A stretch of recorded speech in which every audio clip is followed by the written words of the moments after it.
بسم الله الرحمن الرحيم سبح اسم ربك الأعلى الذي خلق فسوى والذي قدر فهدى والذي أخرج المرعى فجعله غثاء أحوى سنقرئك فلا تنسى إلا ما شاء الله إنه يعلم الجهر وما يخفى ونيسرك لليسرى فذكر إن نفعت الذكرى سيذكر من يخشى ويتجنب. அஸ்ஸலாமு அலைக்கும் வரஹ்மத்துல்லாஹி வபரகாத்துஹு. அன்பிற்குரிய சகோதரர்களே, உங்கள் அனைவர் மீதும் எல்லாம் வல்ல ஏக இறைவனின் சாந்தியும் சமாதானமும் நிலவட்டுமாக. இஸ்லாம் ஒரு இனிய மார்க்கம் என்ற இந்த நிகழ்ச்சி கடந்த பல வருடங்களாக தமிழகத்தின் முக்கிய நகரங்களிலும் தமிழர்கள் வாழ்கின்ற பிற மாநிலத்தில் உள்ள முக்கிய நகரங்களிலும் வெளிநாடுகளில் தமிழர்கள் வசிக்கக்கூடிய பகுதிகளிலும் தொடர்ந்து நடத்தப்பட்டு வருகின்றது. இதனுடைய நோக்கம் என்னவென்று சொன்னால், பல்வேறு மதத்தவர்கள் வாழக்கூடிய நாட்டிலே ஒவ்வொரு மதத்தவர்களும் பிற மதத்தை புரிந்து கொண்டு ஒரு மதத்தை பற்றி உள்ள கசப்பு உணர்வை மற்ற மதத்தில் உள்ளவர்கள் நீக்கி கொண்டு ஒரு 50 ஆண்டுகளுக்கு முன்னால் எப்படி நம்ம நல்லிணக்கத்தோடு வாழ்ந்தோமோ அது போன்ற ஒரு நிலைக்கு கொண்டு செல்ல வேண்டும், ஒரு இணக்கத்தை ஏற்படுத்த வேண்டும் என்பதுதான் இதனுடைய நோக்கம். அந்த அடிப்படையிலே தான் முஸ்லிம்களையும் இஸ்லாத்தையும் அவங்களுடைய சில தவறான நடவடிக்கைகளை பார்த்துவிட்டு அதிகமான மக்கள் வெறுக்கக்கூடிய நிலையை நாங்கள் பார்க்கிறோம். ஏன்னா அவங்க இஸ்லாத்தை குர்ஆனிலிருந்து படிக்கக்கூடிய வாய்ப்பு உங்களுக்கெல்லாம் கிடையாது. நபிகள் நாயகத்தினுடைய போதனைகளை படித்து இஸ்லாத்தை அறிந்து கொள்ளுகிற வாய்ப்பு பிற மத மக்களுக்கு கிடையாது. அவங்க எதை வைத்து இஸ்லாத்தை எடை போடுவார்கள் என்று சொன்னால், அவங்களோடு பழகக்கூடிய முஸ்லீம்களை பார்ப்பார்கள், அவங்களுடைய நடவடிக்கைகளை பார்ப்பார்கள், பழக்க வழக்கங்களை பார்ப்பார்கள். அதை வைத்து நல்ல நண்பர்கள் கிடைத்தால் இஸ்லாத்தை பற்றி நல்ல மார்க்கம் என்று நினைப்பார்கள். கெட்ட நண்பர்கள், கெட்டவர்கள் அவர்களுக்கு அறிமுகமானவர்களாக இருந்தால் அதை வைத்து இஸ்லாத்தை எடை போடுவார்கள். இந்த நிலையை மாற்றி இஸ்லாம்டா என்ன, இஸ்லாத்தை பற்றி நமக்குள்ள சந்தேகங்கள்லாம் சரியானது தானா, அல்லது முஸ்லீம்களுடைய இந்த செயல்கள் சில செயல்கள் இஸ்லாத்திற்கு உடன்பாடு தானா என்பதையெல்லாம் தெளிவுபடுத்துறது தான் இந்த நிகழ்ச்சியினுடைய ஒரே நோக்கம். இதை கேள்வியாக உங்களிடத்தில் பெற்று உங்களுக்கு எந்த மாதிரியான சந்தேகம் இருக்கிறதோ அதை நீங்கள் கேள்வியாக கேட்கணும். எந்த மாதிரி வேண்டுமானாலும் நீங்கள் கேள்வி கேட்கலாம். கோபமாக கேட்டாலும் அதுக்கு நாங்கள் வருத்தப்பட மாட்டோம். நீங்கள் ஒரு கேலியாக கேள்வி கேட்டாலும் அதற்கு நாங்கள் எந்த சங்கடப்படவும் மாட்டோம். கேள்விக்கு உரிய பதில் சொல்லுவோமே தவிர வேறு எந்த விதமான ஒரு அதிருப்தியோ ஒரு விதமான ரியாக்ஷனோ எங்கள் தரப்பிலிருந்து வராது என்பதை உங்களுக்கு நான் உத்தரவாதமாக சொல்லிக்கொண்டு சின்ன ஒரு அறிமுக உரையை நிகழ்த்திவிட்டு நம்ம நிகழ்ச்சிக்கு செல்லலாம். உலகத்தில் பல மதங்கள் இருந்தாலும் இஸ்லாம் மார்க்கத்திற்கு என்று தனியான சில கொள்கைகள் இருக்கின்றன. தனியாக கொள்கைகள் இருக்கிற காரணத்தினால தான் தனித்தனி மதங்களாகவும் இருக்கின்றன. எல்லா மதத்தினுடைய கொள்கையும் ஒன்றாக இருந்தால் ஒரு மதம் தான் உலகத்தில் இருக்கும். இந்து மதம் என்றால் அவங்களுக்குன்னு சில கொள்கைகள் இருக்கும். கிறிஸ்தவர்களுக்கு அவங்களுக்கு என்று சில கொள்கைகள் வைத்திருப்பார்கள். முஸ்லீம்கள் என்றால் அவங்களுக்கு என்று சில தனியான கொள்கைகள் இருக்கின்றன. முதல்ல இஸ்லாத்தினுடைய அடிப்படையான கொள்கைகளில் முக்கியமான ஒரு கொள்கையை மாத்திரம் இந்த அறிமுறையில் நான் சுட்டிக்காட்ட விரும்புகிறேன். இஸ்லாத்தினுடைய முக்கியமான கொள்கை என்னவென்று சொன்னால், ஒரே ஒரு கடவுள் தான் இந்த அகிலத்திற்கு, இந்த பிரபஞ்சத்திற்கு இருக்க முடியும், இருக்கிறான். இதுதான் இஸ்லாத்தினுடைய ஒரு அடிப்படையான கொள்கை. இதை ஒருத்தர் ஏற்றுக்கொள்ளவில்லை என்று சொன்னால் அவர் முஸ்லீம் குடும்பத்தில் பிறந்தாலும் அவர் முஸ்லீம் கிடையாது. அவருடைய பெயரை முஸ்லீம்கள் வைக்கிற மாதிரி பெயர்களை வைத்து கொண்டாலும் அவர் முஸ்லீம் கிடையாது. உலகத்தில் வேண்டால் முஸ்லீம் என்று சொல்லிக்கொள்ள முடியுமே தவிர கடவுளிடத்தில் அவர் முஸ்லீமாக ஆக முடியாது. முஸ்லீமுடைய முக்கியமான அடிப்படை என்னவாக இருக்கணும்னா, ஒரு கடவுள் தான் இந்த அகில உலகத்திற்கும் இருக்கிறான். இந்த கொள்கையை பிற மதங்கள்லையும் அப்படி மேலோட்டமாக சொல்லி இருந்தாலும் இஸ்லாம் ரொம்ப அழுத்தமாகவும் ரொம்ப உறுதியோடவும் இதில் எந்த விதமான கலப்படமும் வந்துவிடக்கூடாது என்கிற ஒரு கட்டுப்பாடவும் இந்த கொள்கையை உலகத்திற்கு சொல்லுகிறது. அதாவது அகில உலகத்தையும் படைத்தது ஒரு கடவுள் தான். இப்போ இந்த ஒரு கடவுளுங்கிற கொள்கையை ஏற்றுக்கொள்வது தான் உலகத்துக்கு நல்லதும் கூட. அறிவுபூர்வமாக சிந்தித்து பார்த்தோமையானால் இந்த ஒரு கடவுள் கொள்கை என்பது தான் அறிவுக்கு ஏற்றதும் கூட. ஒவ்வொரு ஊருக்கு ஒரு கடவுள், ஒரு நாட்டுக்கு ஒரு கடவுள், ஒரு மாநிலத்துக்கு ஒரு கடவுள் என்று நம்ம கடவுள்களை பிரித்தோம் என்று சொன்னால் அதில் மனிதன் பிரிந்து போய்விடுகிறான். நம்ம அறிவை கொண்டு சிந்தித்து பார்த்தோம் என்று சொன்னால் நம்ம வாழுகிற இந்த பூமி இருக்கிறது, இது ஒரே ஒரு உருண்டையாகத்தான் இருக்கிறது. இது ஒரே உருண்டையாக இருக்கும் பொழுது அதை ஒருத்தன் தான் படைச்சிருப்பான். பல பேரும் ஆளுக்கு ஒரு துண்டா படைச்சு சேர்த்திருக்க முடியாது. இது ஒரு உருண்டையாக இருக்கிறது என்று சொன்னால் இதை ஒரு சூப்பர் பவர் இதை உருவாக்கி இருப்பான். அவன் ஒரு கடவுள், அவனுக்கு பேர் என்ன எதுவாக வேண்டாலும் இருந்துட்டு போகுது. ஆனால் இந்த அகில உலகத்தையும் ஒரே ஒருவன் படைத்திருக்கிறான் என்று சொன்னால் அவன் தான் கடவுள். சூரியன், சந்திரன், இன்ன பிற கோள்கள், அதற்கு மேலே இருக்கக்கூடிய ஏராளமான சூரிய குடும்பங்கள், இது எல்லாத்தையும் ஒருத்தன் தான் படைத்திருப்பான். ஒரு சூப்பர் பவர் ஒருத்தன் இருந்து கொண்டு இந்த அகில உலகத்தையும் படைத்திருக்கிறான். அந்த ஒருவன் தான் கடவுளாக இருக்க முடியும் என்று உலக மக்கள் எல்லாம் ஒரு கடவுளை ஏற்றுக்கொள்ளுங்கள். இதான் இஸ்லாம் உலகத்துக்கு சொல்லக்கூடிய செய்தி. உலகமெல்லாம் சேர்ந்து ஒரு கடவுள் தான் என்பதை ஏற்றுக்கொண்டு பாருங்கள், அது சரியானதாக இருக்கும் என்று இஸ்லாம் சொல்கிறது. ஒரு கடவுளை சொல்வதில் கூட கடவுளுடைய இலக்கணங்களோடு இஸ்லாம் சொல்கிறது.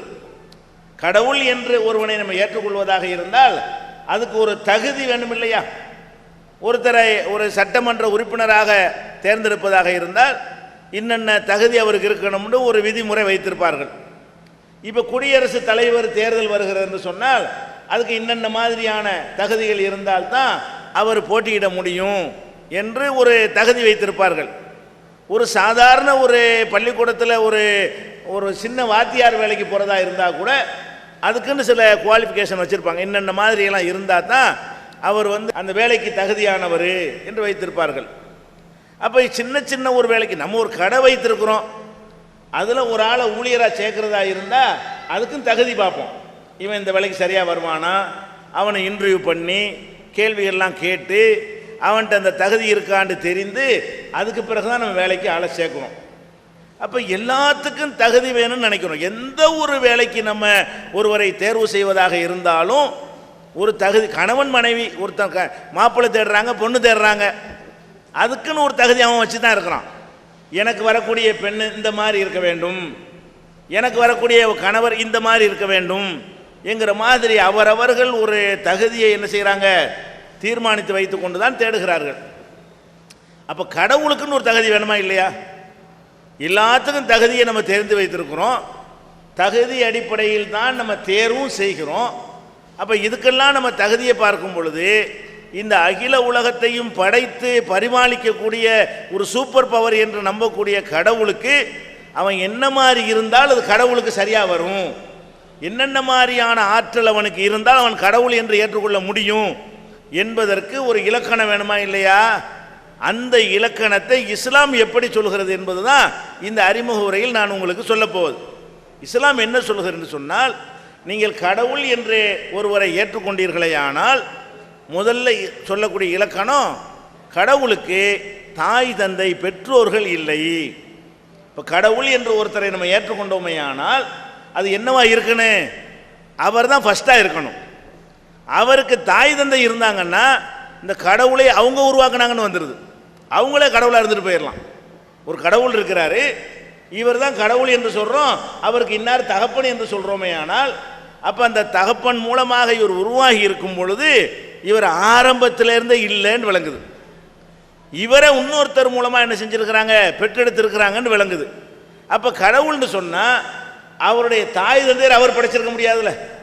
கடவுளுக்கு தாய் தந்தை இருந்தால் அந்த தாய் தந்தையர் இவர் படைச்சாரா? இல்லை, அவருக்கு முந்தி அவங்க இருக்கிறாங்களே. அப்போ ஃபஸ்ட்டு இஸ்லாம் என்ன சொல்லுதுன்னு கேட்டால், கடவுள்னு ஒருத்தரை நம்புனீங்கன்னு சொன்னால் அவன் தான் முதன்மையானவனாக இருக்க வேண்டும், அவனுக்கு முன்னாடி யாரும் எதுவும் இருந்திருக்கக்கூடாது. இப்படி இஸ்லாம் சொல்லுகிறது. அதே மாதிரி கடவுள்னு நீங்கள் ஒருத்தரை ஏற்றுக்கொண்டீர்களே ஆனால் அந்த கடவுளுக்கு மனைவி மக்கள் என்கிற விவகாரங்கள் இருக்கக்கூடாது. கடவுள்னா தனித்தவராக இருக்கணும். அவருக்கு ஒரு மனைவி வேணும், அவங்களோட சந்தோஷமாக இருக்க வேண்டும் என்று எப்போ நினைக்கிறாரோ அப்போ அந்த கடவுளுங்கிற தகுதியை தன்மை இழந்து விடுகிறார். அது கடவுள் அவர் தேவை உள்ளவராகிறாரு, அவரே ஒரு பலவீனம் உள்ளவராக ஆகிவிடுகிறாரு என்கிற காரணத்தினால கடவுளுக்கு மனைவி மக்கள்ங்கிற இந்த மாதிரியான உறவினர்கள்லாம் கிடையாது. சொல்லப்போனால் இந்த பெற்றோரும் கிடையாது, பிள்ளையும் கிடையாதுன்னு சொல்லும் பொழுது சைடில் உள்ள உறவுகள் இருக்காது. மாமார் தாய் மாமா கிடையாது, சித்தப்பா பெரியப்பா கிடையாது, கடவுளுக்கு அண்ணன் தம்பி கிடையாது. இதெல்லாம் அப்பா ஆத்தா இருந்தால் தான் இதெல்லாம் வரும். எப்போ அப்பா ஆத்தாண்டு இல்லையோ அப்போ என்ன வராது? இந்த மாதிரியான சைடில் உள்ள அண்ணன் தம்பி சித்தப்பா பெரியப்பா அத்தை இதெல்லாம் எந்த விதமான உறவுக்கும் அப்பாற்பட்டு தனித்தவன், கடவுள் ஒருத்தன் என்று நம்பணும். இஸ்லாமிய நம்பிக்கை பிரகாரம் கடவுள் தனித்தவன், அவன் மட்டும்தான் இருக்கிறான். ஒவ்வொரு இனத்திலையும் ஏராளம், ஆடு எடுத்தால் கோடானு கோடி ஆடு இருக்கும், மாடு எடுத்தால் கோடானு கோடி மாடு இருக்கும், ஒரு எறும்பு எடுத்தால் கூட கோடானு கோடி எறும்புகள் இருக்கும், மனிதர்கள் எடுத்துக்கொண்டால் கூட கோடானு கோடி மனிதர்கள் இருக்கிறோம். கடவுளுங்கிற அந்த இனத்தில் ஒன்று தான் இருக்கும். கடவுளுங்கிற அந்த இனத்தில் மேலையும் கீழையும் சைடில் அவன் மட்டும்தான், அதை தவிர வேற ஒன்று கிடையாது என்கிற அளவில் கடவுளை நீங்கள் நம்ப வேண்டும். இப்படி கடவுளுக்கு ஒரு இலக்கணத்தை இஸ்லாம் சொல்கிறது. அதே மாதிரி இப்போ கடவுளுக்கு பிள்ளை இல்லைன்னு இஸ்லாம் சொல்கிறது.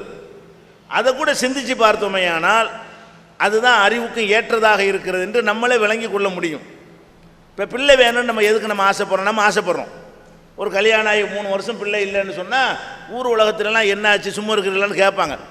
அப்போ உடனே கல்யாணம் பண்ணால் குழந்தை பெறுவது ரொம்ப அவசியம் என்று எல்லாரும் விளங்கி வைத்திருக்கிறோம். நம்ம ஏன் குழந்தையை விரும்புகிறோம்? குழந்தையை பெற்று வளர்க்குற கஷ்டமாக இல்லையா? குழந்தையை சுமக்கிறது கஷ்டமாக இருக்கிறது, பெற்றெடுக்கிறது கஷ்டமாக இருக்கிறது. அதுக்கு பிறகு அந்த குழந்தைக்காக வேண்டி நம்முடைய எல்லா விதமான சுகங்களையும் தூக்கத்தை தியாகம் பண்ணி, நம்முடைய சந்தோஷங்களை தியாகம் பண்ணி, பொருளீட்டுவதற்காக குடும்பத்தை எல்லாம் விட்டு தூரந்தொலைக்கு சென்று இப்படி எல்லாம் செய்வதெல்லாம் இந்த குழந்தைகளுக்காக தான் செய்கிறோம். இந்த குழந்தைகளை நம்ம எதுக்கு விரும்புகிறோம் தெரியுமா? நமக்கு ஒரு முதுமை வரும், நமக்கு ஒரு பலவீனம் வரும், அந்த நேரத்தில் நம்மளை கவனிப்பதற்கு நமக்கு ஒரு ஆள் வேணும், நம்முடைய சொத்துக்களை எல்லாம் அனுபவிக்கிறதுக்கு ஒரு ஆள் வேணும், நம்ம கஷ்டப்பட்டு சம்பாரிச்சதை எவனை திண்டு போயிடக்கூடாது, நம்மிலிருந்து ஒருவன் உருவானவனாக இருந்தால் அது உதவும் என்கிற காரணத்துக்காகத்தான் பிள்ளையை விரும்புகிறோம்.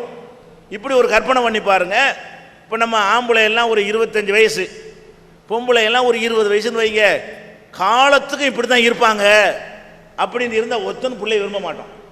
ஆம்பளை எப்போ பார்த்தாலும் 25 தான் இருப்பான், பொம்பளை எப்போ பார்த்தாலும் 20 வயசு இளமையாக தான் இருப்பா. அதை தாண்டி அந்த பருவத்தை தாண்டி ஒரு நிலைமையே கிடையாது என்று சொன்னால், சாகவும் மாட்டோம் என்று சொன்னால், எதுக்கு தேவையில்லாமல் இது ஒரு லக்கேஜ் பிள்ளைலாம் தேவையா? நமக்கு என்னத்துக்கு பிள்ளை? என்ன கணவன் மனைவி சந்தோஷமாக இருந்துட்டு இருக்க வேண்டியதானே. அப்போ நம்ம எதனால் நம்ம விரும்புகிறோம்? பார்க்குறோம், அப்படி சின்ன பிள்ளையா வளர்கிறோம், பெருசாகிறோம், கிழவனாக போகிறோம், பல முதியவர்களை பார்க்குறோம், கஷ்டப்படுறதை பார்க்குறோம். இதையெல்லாம் கவனத்தில் கொண்டு தான் நமக்கு ஒரு வாரிசு வேணும் என்று ஆசைப்படுகிறோம். கடவுளுக்கு இதெல்லாம் உண்டா? ரொம்ப டயர்டாகி போயிடுவேன், என்னை கவனிக்கிறதுக்கு ஒரு ஆள் வேணும் அப்படின்னு இருந்தால் அவருக்கு ஒரு பிள்ளையை உண்டாக்கிடலாம். அவர் தான் எப்போவுமே இருப்பார், ஒரே மாதிரி இருப்பார். கடவுள் என்பவர் எல்லா நேரத்திலையும் ஒரே மாதிரி ஒரே பவரோடு இருப்பார். அவருக்கு முதுமையும் வராது, பலவீனமும் வராது, மரணமும் வராது. அதனால் அவருடைய பணியை எடுத்து செய்வதற்கு ரொம்ப கஷ்டமாக இருப்ப, வானம் பூமியெல்லாம் நிர்வகிக்க சிரமப்படுறேன் பிள்ளைகள் இருந்தால் ஒத்துழைப்பாக இருப்பாங்க என்று சொல்லக்கூடிய நிலைமை கடவுளுக்கு கிடையாது என்கிற காரணத்தினால் இஸ்லாம் என்ன சொல்லுது, கடவுளை நீங்கள் நம்புனீங்க என்று சொன்னால் தாய் தந்தை இல்லைன்னு நம்புங்க, புள்ளக்குட்டி இல்லைன்னு நம்புங்க, மனைவி இல்லை என்று நம்புங்க. இப்படியெல்லாம் இலக்கணம், கடவுளுக்குன்னு ஒரு இலக்கணம் சொல்லணுமா இல்லையா? இந்த இலக்கணத்தை இஸ்லாம் சொல்கிறது. அடுத்து கடவுள்னு நம்ம ஒருத்தர் நம்பிவிட்டோமே ஆனால் அவருக்கு எந்த தேவையும் இருக்கக்கூடாது. தேவை என்பதே பலவீனத்தை தான் காட்டும்.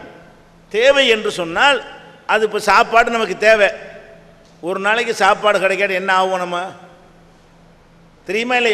எவ்வளோ வேதனைப்படுவோம், கஷ்டப்படுவோம், துடிப்போம், நரம்புகள்லாம் தளர ஆரம்பிச்சு விடும், நாக்கெல்லாம் வறண்டு காஞ்சி போக ஆரம்பிச்சிடும். அப்போ அந்த உணவு தேவை என்கிற ஒரு நிலையில் நான் இருப்பேனையானால் நான் ஒரு பலவீனமானவன். இப்படி நம்ம எல்லாரும் இப்படி தான் படைக்கப்பட்டிருக்கிறோம். மனிதனில் இருந்து புற்பூண்டுகளில் இருந்து எல்லாமே ஒரு தேவை இன்னொன்னை சார்ந்து வாழக்கூடிய நிலையில் தான் இருக்குதே தவிர சுயமாக அனைத்தையும் பூர்த்தி செய்யக்கூடிய வகையில் எதுவுமே இல்லை. அப்போ கடவுளுக்கு இதெல்லாம் தேவையான தேவை கிடையாது. கடவுளுடைய இலக்கணம் என்னன்னு கேட்டால் அவருக்கு உணவு தேவையில்லை, அவருக்கு தண்ணீர் தேவையில்லை, அதனால் மலஜலம் கழிக்க வேண்டிய உபாதைகளும் அவருக்கு கிடையாது. அப்போ கடவுளுக்கு காசு பணம் தேவை கிடையாது. நம்ம என்ன செய்யணும், கடவுளுக்கு போய் நம்ம கொடுத்துட்டு கடவுள்கிட்ட வாங்கணும்னு சொன்னால் அது கடவுள் கிடையாது. நமக்கு தரக்கூடியவர் தான் கடவுளாக இருக்கணுமே தவிர நீ என்னிடத்தில் கேட்பதாக இருந்தால் எனக்கு எதையாவது கொண்டு வந்து கொடு என்று கேட்டால் அது ஏன் அவர்னு ஆகுண்டு ஆகிட்டு போகுது. நம்ம ஏன் கொண்டு கொடுக்கணும்? கடவுளுக்கு எல்லாம் முடியும்னு சொல்லும் பொழுது நம்ம போய் கடவுளுக்காக எதையும் கொடுக்கணுங்கிற நிலைமை இருக்கக்கூடாது. அப்போ கடவுளுக்கு எந்த தேவையும் கிடையாது. எந்த ஒரு பொருளும் கடவுளுக்கு தேவை அவசியம் என்கிறது கிடையாது. தேவையற்றவன். கடவுளை எப்படி நம்ப வேண்டும் என்றால் ஒரு தேவையும் அற்றவன், தேவை உள்ளவன் நம்புகிற காரணத்தினால தான் கடவுளை சொல்லி மக்கள் ஏமாற்றப்படுறாங்க. இப்போ கடவுளுக்குன்னு தாங்கன்னு கடவுள் நம்மகிட்ட யாராவது கேட்டிருக்காரா? கடவுள் யார்ட்டையாவது எனக்கு ஏதாவது கொடுப்பா அப்படின்னு நம்மள்ட்ட கேட்டதே கிடையாது. கடவுள் பேரை சொல்லி மனிதன் தான் வாங்கக்கூடியவனாக இருக்கிறான். கடவுளுக்கு தேவை என்று சொல்லி அதை கலெக்ட் பண்ணக்கூடிய ஆள் யாராக இருக்கிறான்? மனுஷனாக தான் இருக்கிறான். அப்போ நல்லா தெரியுது நம்ம மனுஷன் கையில் தான் கொடுக்குறோம், இது கடவுளுக்கு போகலைன்னு தெரிகிறது. அப்போ இந்த ஒரு பலவீனத்தை பயன்படுத்தி கொண்டு கடவுளுக்குன்னு சொல்லி கேட்டோம் நம்ம என்ன செய்கிறோம், மனுஷன் கையில் கொண்டே கொடுத்து ஏமாறுறதை பார்த்து விட்டு பலவிதமான தந்திரங்களை கையாண்டு நம்முடைய மத நம்பிக்கையை தங்களுடைய மோசடிக்கு பயன்படுத்துகிறார்கள். அது காரணம் என்னன்னு கேட்டால் கடவுளுக்கு ஏதோ தேவை இருக்குது என்கிற ஒரு நம்பிக்கை தான். தேவை இல்லைன்னா கடவுளுக்கு தேவையில்லை, நீ ஏன்டா இடையில ஏன்டா நீ என்னடா புரோக்கர்னு கேட்டுருவோமா இல்லையா? அப்போ கடவுளுக்கு எந்த தேவை எதுவும் நீ கடவுளுக்கு கொடுக்க தேவை கிடையாது என்று இஸ்லாம் என்ன சொல்கிறது, கடவுளை பற்றி இப்படியெல்லாம் சொல்கிறது. அதே மாதிரி கடவுள் என்று எடுத்துக்கொண்டோமையானால் அவர் எந்த பலவீனத்துக்கு அப்பாற்பட்டவராக இருக்கணும். பலவீனண்டா என்ன? இங்கே உட்காந்துருக்குறீங்க, விடிய விடிய உட்காந்துருக்க முடியுமா உங்களால்? முடியாது. ஒரு 9 மணி ஆனோம் அப்படி லேசாக கண்ணை சொல்லிட்டு ஆரம்பிக்கும். 10 மணிக்கு ஆனவுன்னா நம்ம சீட்டில் தூங்க ஆரம்பிச்சிருவோம். அப்போ நம்ம ஒரு அளவுக்கு மேலே சில வேலைகளை செய்ய முடியாமல் நமக்கு உறக்கங்கிற ஒரு தேவை ஏற்படுகிறது, பலவீனங்கிற தேவை ஏற்படுகிறது, நோய் என்கிற ஒரு நிலைமை ஏற்படுகிறது. கடவுளுக்கு இதெல்லாம் இருக்கக்கூடாது. கடவுள்னா என்ன கிடையாது, அவருக்கு மறதி கிடையாது, கடவுளுக்கு துக்கம் கிடையாது, கடவுளுக்கு தூக்கமும் கிடையாது, கடவுளுக்கு நோய் நொடியும் கிடையாது, கடவுளுக்கு கவலையும் கிடையாது. மனுஷன் கவலைப்படுவான். ஏன் கவலைப்படுறான்? நினச்சது நடக்கலைண்டா தானே கவலைப்படுறேன். அவருக்கு நினச்சது ஏன் நடக்காமல் போகுது? அவர் எதையெல்லாம் நினைக்கிறாரோ எல்லாம் நடக்க போகுது. அப்போ கடவுளுக்கு பயம் கிடையாது, கடவுளுக்கு சோர்வு கிடையாது, இந்த அசதி கிடையாது. இப்படியான எந்தெந்த மாதிரியான பலவீனங்களுக்கு உட்பட்டு நம்ம இருக்கிறோமோ அந்த பலவீனங்களில் ஒன்று கூட இல்லாதவராக கடவுள் இருக்க வேண்டும். இதெல்லாம் கடவுளுடைய இலக்கணம். இதை முத்தாய்ப்பாக இன்னொரு விதத்தில் இஸ்லாம் சொல்லி காட்டுகிறது. சுருங்க சொல்வதாக இருந்தால் கடவுளை போல யாரும் எதுவும் இல்லை. எப்படி நம்பனே? கடவுளுடைய இந்த இலக்கணத்தெல்லாம் நம்பிவிட்டு கடவுள் மாதிரி ஒரு மனிதனையோ ஒரு சூரியனையோ வேறு ஒரு பொருளையோ கடவுள் மாதிரி நினைத்து விடக்கூடாதுங்க. அவனை போல எதுவுமே இல்லை. அப்போ இந்த கடவுள் நம்ம ஒரு நம்பும் பொழுது இந்த மாதிரி ஒரு உயர்ந்த இடத்துல வைக்கணும். அவருக்கு நோய் இல்லை, மறதி இல்லை, முதுமை இல்லை, அவருக்கு நினைச்சலாம் செய்ய முடியும், அவரை யாரும் அடக்க முடியாது, அவர் யாருக்கும் அடங்க மாட்டார், அவர் நம்ம அடக்கக்கூடியவராக இருப்பார், அவர் யாருக்கும் பயப்பட மாட்டார், நாம தான் அவருக்கு பயப்படக்கூடிய நிலையில் இருக்கணும் என்கிற மாதிரி ஒரு கடவுளை நம்ப வேண்டும் என்று இஸ்லாம் சொல்லுகிறது. அப்படி ஒரு கடவுள் உலகத்தில் இருக்கிறான். அந்த கடவுள் தான் இந்த அனைத்தையும் கண்காணித்து கொண்டு பராமரித்து கொண்டு இருக்கிறான். அப்படிப்பட்ட ஒரு கடவுளை நீங்கள் நம்பும் பொழுது என்ன ஏற்படும் என்று சொன்னால், நம்ம சில தவறுகள் செய்ய நினைக்கும் பொழுது கடவுளை பற்றி இந்த மாதிரி நிஜமாக ஒருத்தன் நம்பினால் அந்த தவறிலிருந்து அவன் காப்பாற்றப்படுவான். நான் ஒரு மோசடி செய்ய நினைக்கிறேன், அப்போ என்னை எது காப்பாற்றனே? அந்த கடவுள் நம்பிக்கை காப்பாற்றணும். எப்படி காப்பாற்றனே? நான் மோசடி பண்ண போகிறேனே, இது உலகத்துக்கு தெரியாமல் நான் மோசடி பண்ணனா கூட என்னை படைத்த ஒருத்தன் இருக்கிறானே, அவன் இதை பார்த்துக்கிட்டு இருக்கிறானே, அவன் கண்களில் மண்ணை தூவிட்டு என்னால் இந்த மோசடியை பண்ண முடியாது, அப்போ அவனிடத்தில் விசாரணைகளை நான் மாட்டிக்கொள்வேனே என்கிற அளவுக்கு கடவுளை உயர்ந்த இடத்தில் வைத்தால் திருடன் திருட மாட்டான், மோசடி செய்கிறவன் மோசடி செய்ய மாட்டான், கலப்படம் பண்ணுறவன் கலப்படம் பண்ண மாட்டான், வரதட்சணை வாங்குறவன் வரதட்சணை வாங்க மாட்டான். இப்படி என்னென்ன பொருளாதார சுரண்டலில் இருந்து மனிதர்களுக்கு செய்கிற அநியாயங்களில் இருந்து எதையெல்லாம் தைரியமாக ஒரு மனிதன் செய்கிறானோ, அரசாங்கம் கண்டுகொள்ளாது என்றால் தைரியமாக செய்கிறான், சட்டத்தில் மாற்றிக்கொள்ள மாட்டோம் என்று சொன்னால் தைரியமாக செய்கிறான், அல்ல அவன்கிட்ட ஒரு பவர் உலகத்தில் ஒரு அதிகாரம் கையில் இருக்குது என்று சொன்னால் அப்போ தைரியமாக என்ன செய்கிறான்? எந்த அநியாயத்தை நான் செய்வேன், என்னை எவன் கேட்பான் என்ற மாதிரி நினைக்கிறான். அப்போ அந்த நேரத்தில் இவன் நல்லவனாக வாழ வேண்டும் என்று சொன்னால், இல்லை நான் பெரிய ஆள் கிடையாது, எனக்கு மேலே ஒரு பெரியவன் இருக்கிறான், நான் பிரதமராக இருக்கலாம், ஆனால் எனக்கு மேலே ஒரு பெரிய சூப்பர் பவர் இருந்து பார்த்துக்கிட்டு இருக்கிறான், நான் இந்த பிரதமர் கடமையில் ஒழுங்காக நடக்கவில்லை என்று சொன்னால், முதல்வன்கிற கடமையில் ஒழுங்காக நடக்கவில்லை என்று சொன்னால், ஒரு குடும்ப தலைவன்கிற கடமையில் நான் ஒழுங்காக நடக்கவில்லை என்று சொன்னால், அது எல்லாம் கடவுளுடைய பார்வையிலிருந்து மறையாமல் ரெக்கார்ட் ஆகி கொண்டிருக்கிறது. இதற்கெல்லாம் கடவுள் நம்ம கேட்பாரு, கேள்வி கேட்பாரு, இதுக்கு நம்ம ஆன்சர் பண்ணவில்லை என்று சொன்னால் நரகத்தில் நம்ம போடுவாருங்கிற அளவுக்கு ஒரு மனிதன் கடவுளை நம்பினால் அது உலகத்துக்கு நன்மை. கடவுளை சரியாக நம்பின எந்த ஒரு மனிதனாலும் இன்னொரு மனிதனுக்கு எந்த இடைஞ்சலும் செய்ய முடியாது. எந்த ஒரு மனுஷன் கடவுளை கரெக்டாக நம்பி விட்டானோ அவன் அடுத்தவனுக்குடைய எந்த ஒரு உரிமையும் பறிக்க மாட்டான், அடுத்தவருடைய உயிர் உடைமைகளுக்கு கேடு விளைவிக்க மாட்டான். இப்படி பல நல்ல விஷயங்கள் உலகத்துக்கு என்ன செய்யும்? கிடைக்கும் என்று இப்படி கடவுளை பற்றி இஸ்லாம் உலகத்திற்கு பல செய்திகள் சொல்கிறது. இப்படி நீங்கள் எல்லா மதங்களையும் நீங்கள் ஆய்வு பண்ணி பார்த்தீங்கன்னு சொன்னால் இப்படி சொல்லி இருக்காது. கடவுளுக்குரிய தகுதி நம்மளை விட கீழே உள்ளதையெல்லாம் கடவுள் என்று சில பேர் நினைக்கக்கூடிய காட்சியை பார்க்குறோம். நமக்கு சமமானதை கூட நம்ம கடவுளாக கருதக்கூடாது. நமக்கு சமமான ஒரு மனிதன் இருக்கிறான், அவன் நம்மளை மாதிரி அவன் சாப்பிடுகிறான், கண்ணால் பார்க்குறோம். நம்மளை மாதிரியே மலை ஜலத்தை சுமந்துக்கிட்டு இருக்கிறான், கண்ணால் பார்க்குறோம். நம்மளை மாதிரியே அந்த யாரை நம்ம கடவுள் என்று நினைக்கிறோமோ அந்த மனுஷன் நம்மளை மாதிரியே நோய்வாய்ப்படுகிறான், நம்மளை மாதிரியே ஆஸ்பத்திரியில் ஒன்று சேர்க்குறாங்க, நம்மளை மாதிரியே செத்தும் போயிடுறான். இவ்வளவையும் கண்ணால் பார்த்துக்கிட்டு அவனை போய் கடவுளுங்கிறோம். அப்போ கடவுளுடைய தகுதியை மனுஷன் விளங்கலை. கடவுள்னா என்ன? எல்லா வகையிலும் என்னை விட மேலே இருக்கணும், அனைத்து வகையிலையும் அவருக்கு முடியாதது ஒன்றுமே இருக்கக்கூடாது. அப்படியான ஒரு நிலையில் ஒரு கடவுளை வைத்து நம்பணும் என்று சொன்னால் அப்போ மனுஷனை கடவுளாக்கித்தானே ஏமாறுறாங்க நிறைய பேர். மனிதர்கள்ட்ட கடவுள் தன்மை இருப்பதாக நினைத்து கொண்டு தங்களுடைய பொருளாதாரத்தையும் மான மரியாதை எல்லாம் இழந்தவர்களுடைய பட்டியல் வரலாறு பார்த்து கொண்டிருக்கிறோம். இந்த மாதிரியான நிலையெல்லாம் வரக்கூடாது என்று சொன்னால் இப்படி நீங்கள் இதான் நபிகள் நாயகம் அவர்கள் இந்த மாதிரி உலகத்துக்கு என்ன செஞ்சாங்க? கடவுளை பற்றி அறிமுகப்படுத்தினார்கள். எந்த அளவுக்கு படுத்தினார்கள் என்று கேட்டால், என்னைய கூட நீங்கள் மனிதன்கிற நிலையை தாண்டி மதிக்கக்கூடாது. நபிகள் நாயகம் மக்களுக்கு சொன்னாங்க, என்னை பற்றி நீங்கள் பேசுவதாக இருந்தால் அல்லாஹுடைய அடிமை என்று என்னை பற்றி பேசுங்கள். நபிகள் நாயகம் சொன்னது என்ன? அல்லாஹுடைய அடிமை, அல்லாஹுக்கு கடவுளுக்கு நான் ஒரு அடிமை என்பதை தாண்டி தெய்வாம்சம் பொருந்தியவராக நீங்கள் என்னை நினைக்கக்கூடாது, என்னை இப்படி பேசக்கூடாது, என்னை அளவுக்கு மீறி எல்லை மீறி புகழக்கூடாது. இப்படியெல்லாம் நபிகள் நாயகம் எச்சரிக்கை பண்ணி ஒரு கொள்கையை உருவாக்கினார்கள். அந்த கொள்கையை தான் நாங்கள் என்ன செய்கிறோம்? இஸ்லாம் என்கிற பெயரில் கடைபிடித்து கொண்டு வருகிறோம். அந்த விஷயமாக இந்த அறிமுகரை நம்ம நிறுத்தி கொண்டு இப்போ நம்ம கேள்வி பதிலுக்கு செல்ல இருக்கிறோம்.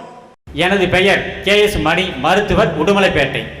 இஸ்லாம் ஒரு இனிய மார்க்கம் என்ற இந்த ஒரு அற்புத நிகழ்வுக்கு நான் ஒரு இந்துவாக இருந்தாலும் ஜாதி மத பேதம் இல்லாமல் இந்த இஸ்லாமிய சகோதரர்கள், நான் பிறந்த காலகட்டத்திலிருந்து எனக்கு வயது 43, எனது பாதி ஆயுட்காலம் இஸ்லாமிய சகோதர நண்பர்களுடன் தான் பழக்க வழக்கங்கள். அவர்களுடைய வாழ்வு முறைகளை பல ஆண்டுகளாக உற்று நோக்கி வந்தேன். அதில் நான் கண்டது, கேட்டது, படித்தது, உணர்ந்தது எல்லாம் நல்ல அற்புதமான விஷயங்கள் இருந்தது. சில நெருடல்கள் மட்டும் என் மனதில் நீண்ட காலமாக இருந்து வந்தது. இந்த நெருடல்கள் உண்மையா, பொய்யா, எனது அறியாமையா அல்லது தவறாக நடந்து கொண்டு இருக்கிறதா என்று நீண்ட காலமாக சில விசாரணைகளும் செய்து வந்தேன்.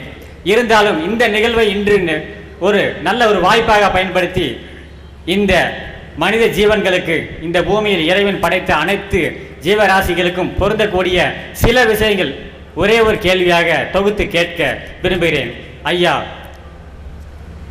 இந்த மண்ணும் இந்த தண்ணீரும் ஒன்றாக கலந்து ஒன்றுக்கொன்று பிசைந்து சேராமல் இருந்திருந்தால் மட்டும் இந்த உலகத்தில் எந்த உயிரினமும் உருவாகி இருக்க முடியாது என்று எனக்கு இஸ்லாமிய நூலில் படித்த ஞாபகம் இருக்கிறது.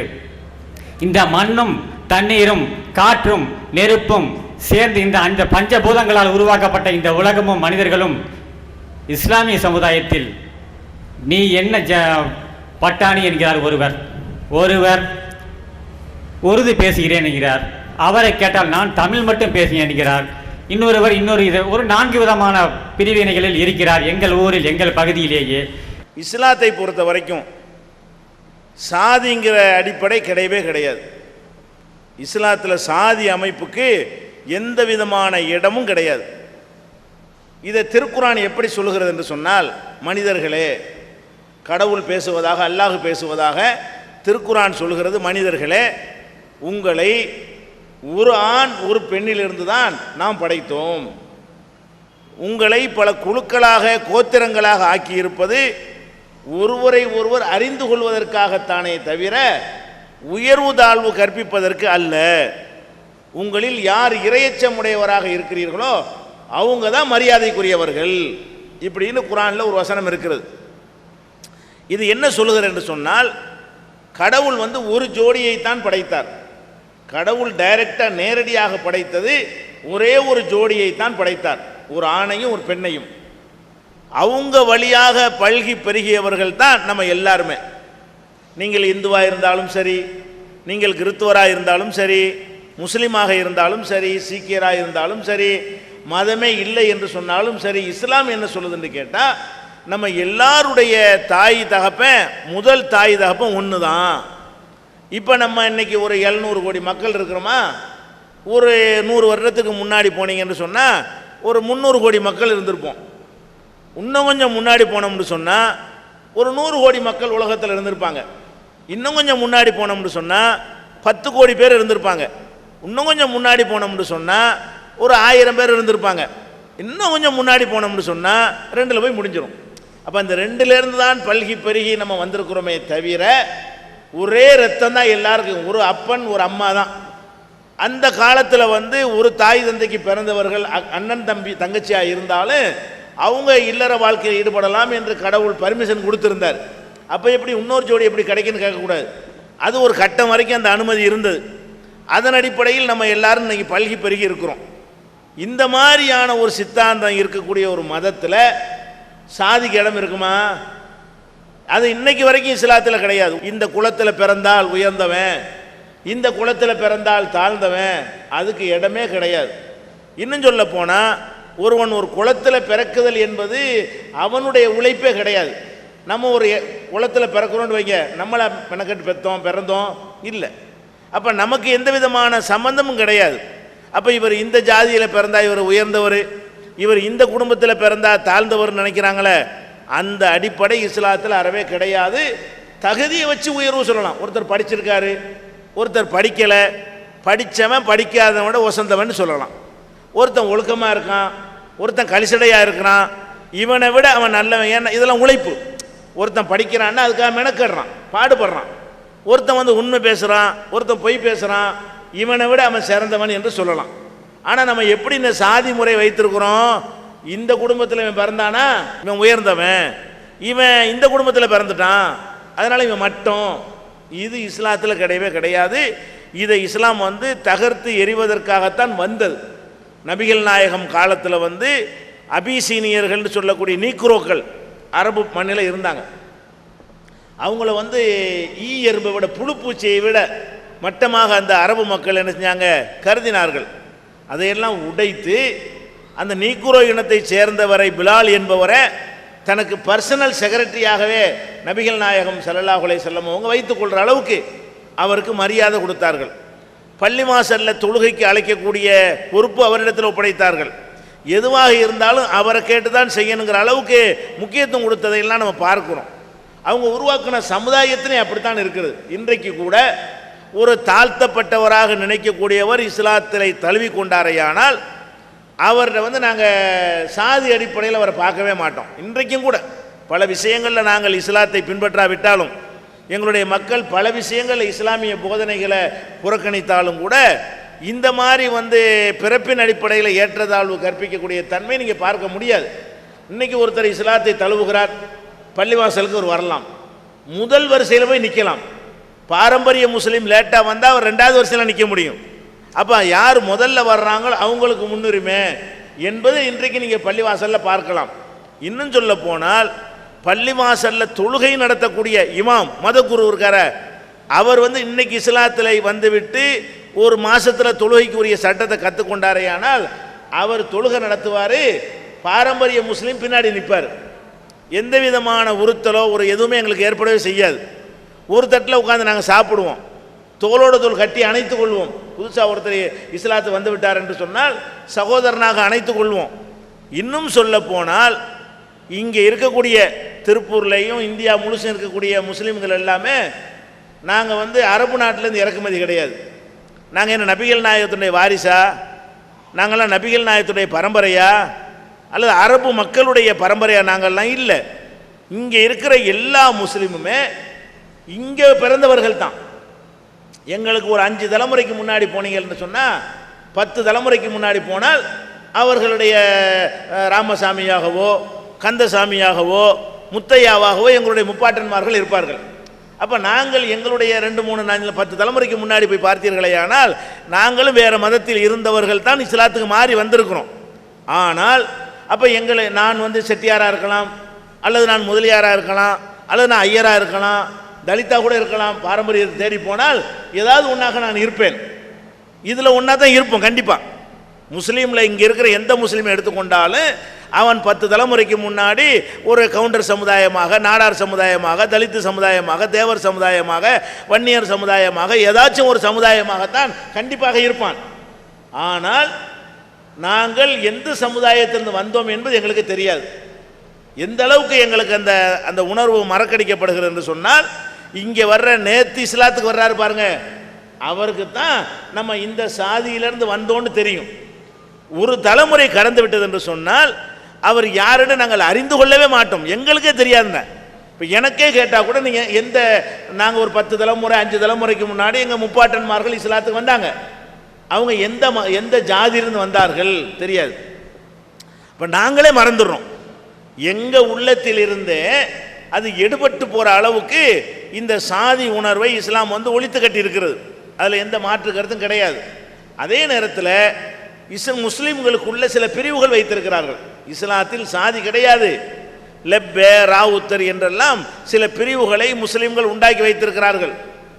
இதெல்லாம் சாதி கிடையாது, இதெல்லாம் சாதி அடிப்படையில் உருவாவது கிடையாது.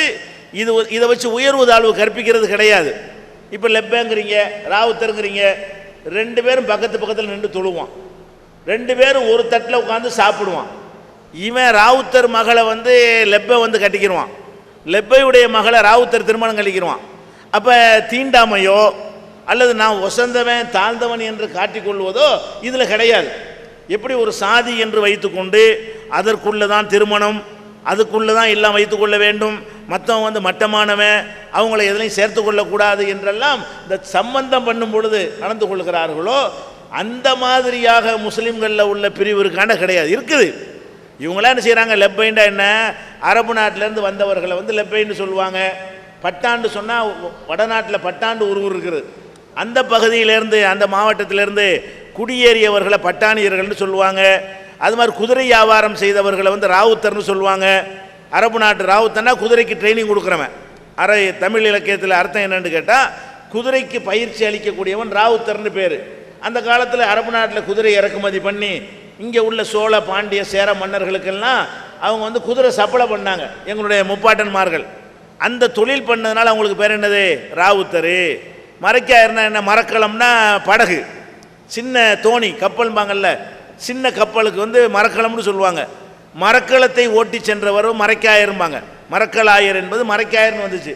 இவங்க வந்து கடல் வாணிபம் செய்து கடல் வழியாக பொருள்களை கொண்டு வந்து இறக்குமதி பண்ணி இங்கிருந்து பொருள்களை ஏற்றுமதி பண்ணக்கூடிய தொழிலில் அன்றைய எங்கள் முன்னோர்கள் ஈடுபட்டிருந்தாங்க.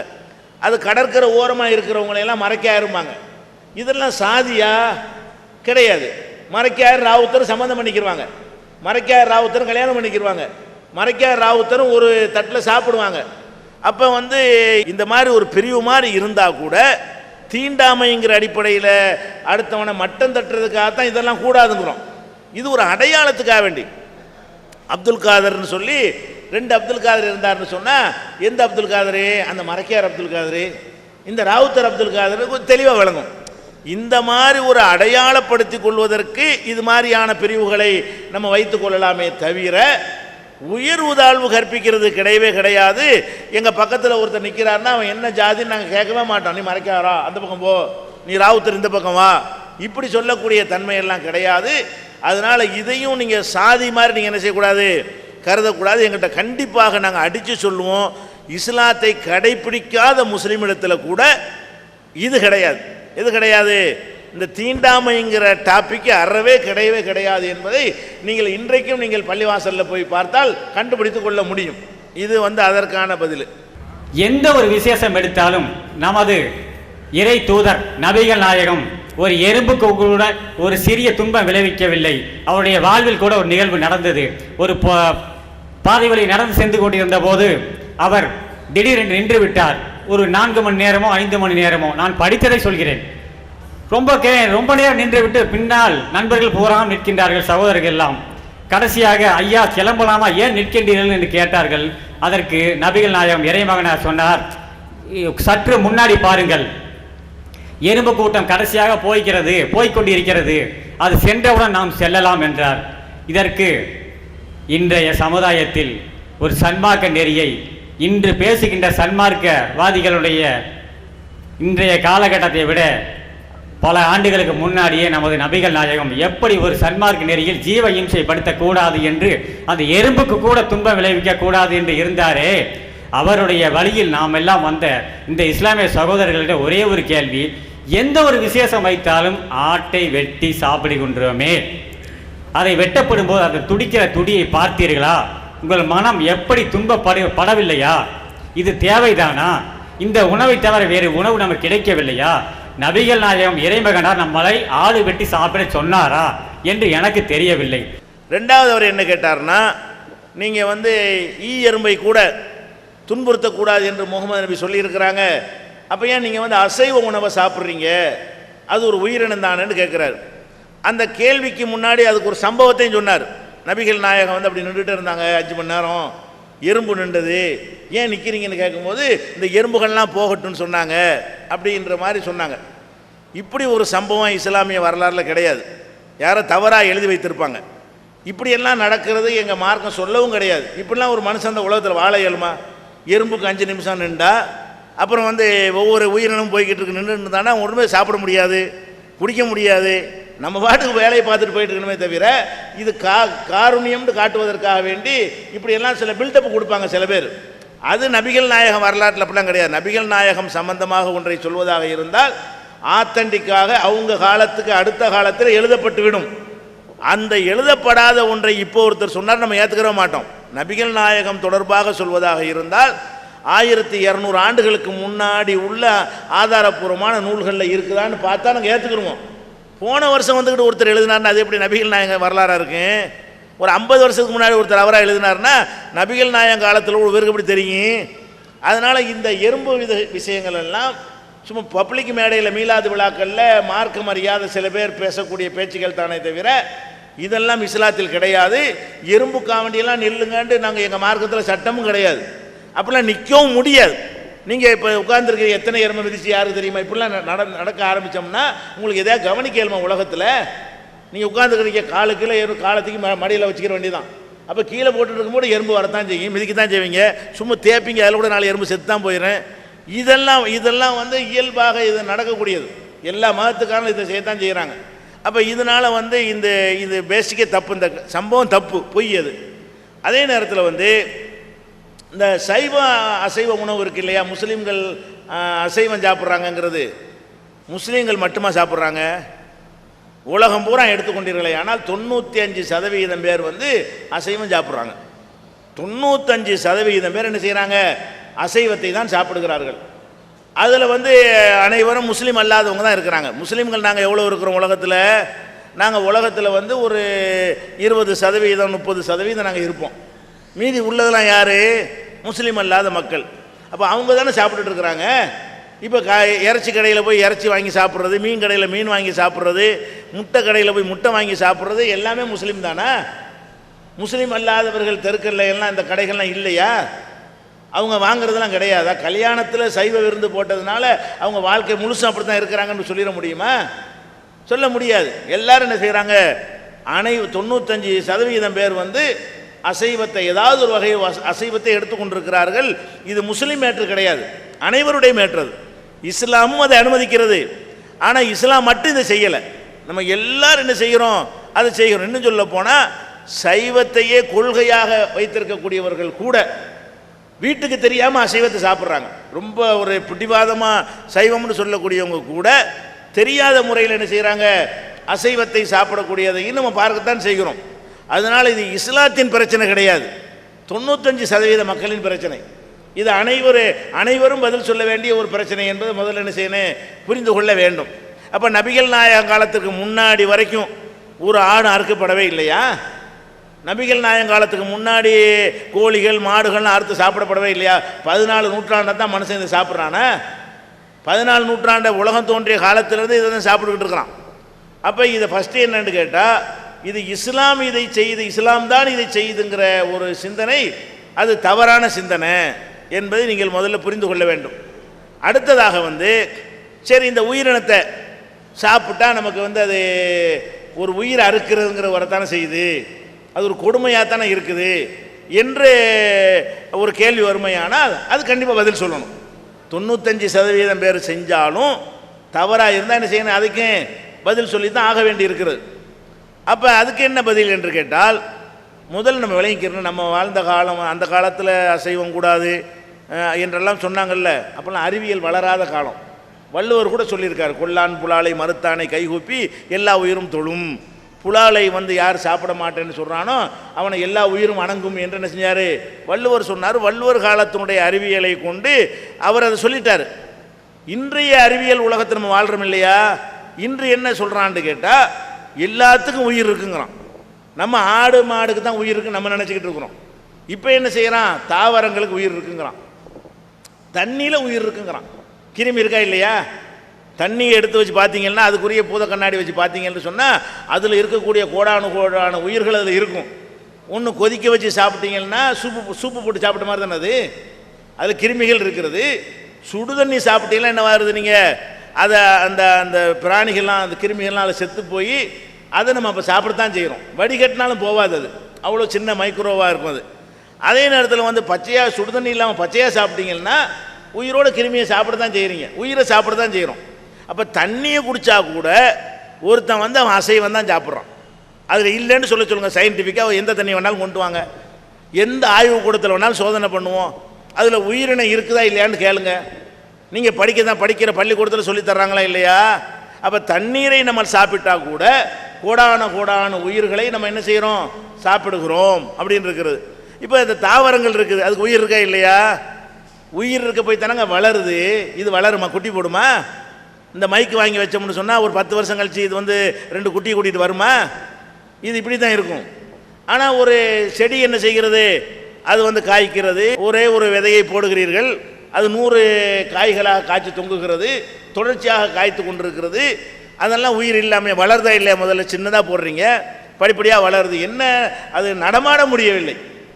நடமாடக்கூடிய உயிர் அதுக்கு இல்லையே தவிர உயிருக்குரிய எல்லாம் இருக்குதா இல்லையா? ஆண் பெண் இருக்கா இல்லையா? தாவரங்களில் எல்லா பூக்களும் காய்க்கிறது. பூக்களில் என்ன இருக்கு? ஆண் பூ பெண் பூன்னு இருக்கிறது. பெண் பூ மாத்திரம்தான் காய்க்கும், ஆண் பூ வந்து காய்க்காது. அந்த பெண் பூ கூட எப்போ காய்க்கும்? ஆண் பூவில் உள்ள அந்த மகரந்த பொடி பெண் பூவில் வந்து டச் பண்ணால் மட்டும்தான் அந்த பூக்கள் காயாக ஆகும். எப்படி டச் ஆகும்? காற்று வீசும் பொழுது ஆண் பூக்கள்லேருந்து அந்த மகரந்த பொடி எடுத்துக்கொண்டாந்து என்ன செய்யும்? பெண் பூக்களில் பட வைத்திரும். அல்லது வண்டுகள் போய் ஆண் பூவில் உட்கார்ந்துட்டு வந்து காலில் அந்த மகரந்த பொடியை ஒட்டிக்கிட்டு வந்து பெண் பூவில் வந்து உட்காரும். இப்படியாக அந்த இரண்டை இணைப்பதற்காக வேண்டி, ஆண் பெண் என்கிற ஒரு இணைப்பு ஏற்படுத்தணும் என்பதற்காக வேண்டி இந்த மாதிரியான ஒரு செட்டப் வந்து நடக்க போய் தான் உங்களுக்கு என்ன கிடைக்கிறது? காய்கள், கனிகள், பழங்கள் எல்லாமே கிடைக்கிறது. அப்போ இதில் உயிர் இருக்க போய் தானே இதெல்லாம் வந்து வேலை நடக்குது. ஆண் பெண்ணு சேர வேண்டி இருக்கிறது. படிப்படியாக இப்படி கருவில் குழந்தை வளர்கிறதோ அந்த மாதிரி என்ன செய்கிறது? பூவாக இருக்கிறது, சின்ன பிஞ்சாக இருக்கிறது, அப்புறம் காயாக இருக்கிறது, அப்புறம் கனிஞ்சி பழமாக போகிறது. இதெல்லாம் வந்து ஒரு மனிதன் வளர்கிற மாதிரி, ஆடு மாடு வளர்கிற மாதிரி வளரத்தானே செய்கிறது. வளர்றதுனால உயிரின்றது காட்டலையா? அப்படின்னா ஒன்றுமே சாப்பிடக்கூடாது. கத்தரிக்காய் சாப்பிட்டா கூட என்ன செய்கிறோம்? அந்த கத்தரிக்காயுடைய ஒவ்வொரு விதையிலையும் உயிர் இருக்கிறது. எப்படி உயிர் இருக்குறீங்க? அந்த விதையை போடுங்க, முளைக்குமா இல்லையா? கத்தரிக்காய்க்குள்ளே ஒரு 1000 விதை இருக்குன்னு சொன்னால் அந்த 1000 விதையும் 1000 செடியாகுமா இல்லையா? அந்த 1000 செடியும் பல்லாயிரம் கத்தரிக்காய்களை உற்பத்தி பண்ணுமா இல்லையா? அப்போ ஒரு எந்த ஒரு பொருளை நீங்கள் எடுத்துக்கொண்டாலும், தாவரத்தை எடுத்துக்கொண்டாலும் அதில் உயிர் இருக்கிறது. வாழைப்பழத்தை எடுத்துக்கிட்டீங்கன்னா அதில் ஆயிரக்கணக்கான விதைகள் உள்ளே இருக்கத்தான் செய்கிறது. அப்போ வந்து அதுவே ஒரு உயிரினம் தான் சொல்ல போனால். ஏன் இன்னும் சொல்ல போனால் செடிகளை வச்சுட்றான் ஒரு வகையில் பார்த்தா அதுக்கு அறிவு உள்ள செடிகள்லாம் கூட இருக்கிறது.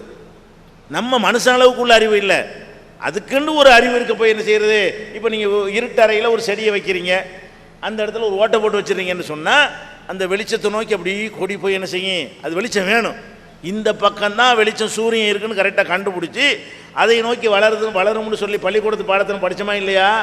ஒரு ஜன்னல் அருகில் நீங்கள் வைத்தீர்களே ஆனால் அந்த செடி இங்கிட்டு வராமல் இங்கிட்டு தான் போகும். எந்த பக்கம் அதுக்கு வெளிச்சமும் காற்றும் சூரிய ஒளியும் படுமோ அதை நோக்கி அது பயணப்படுதுன்னு சொன்னால் உயிர் இல்லாமல் பயணப்படுது. அதே மாதிரி தொட்டா சினிங்கின்னு ஒரு செடி இருக்கிறது. இப்படி தொட்டுன்னு முடிக்கணும், போன விரிஞ்சிக்கிறோம். ஒரு இலைங்க, ஒரு இலை தொட்டா சினிங்கின்னு ஒரு இலையை பார்த்தீங்கன்னா என்ன செய்ய? விரிஞ்சாப்பில் இருக்கும். அப்படி தொட்டான்னு வைங்க, ஏதாவது மனுஷன் கை பட்டுச்சுன்னு வைங்க, உடனே முடிக்கணும். அப்போ தொட்டவனு ஏன் சுருங்குது? நம்ம போனோன்னு எப்படி விரிஞ்சு கொள்ளுகிறது? அதுக்கு ஏதோ ஒரு உயிர் இருக்குன்னு அர்த்தம் இருக்கா இல்லையா? இன்னும் சொல்ல போனால் இந்த தாவரங்களில் அதுலேயே நான்வெஜ் இருக்குது.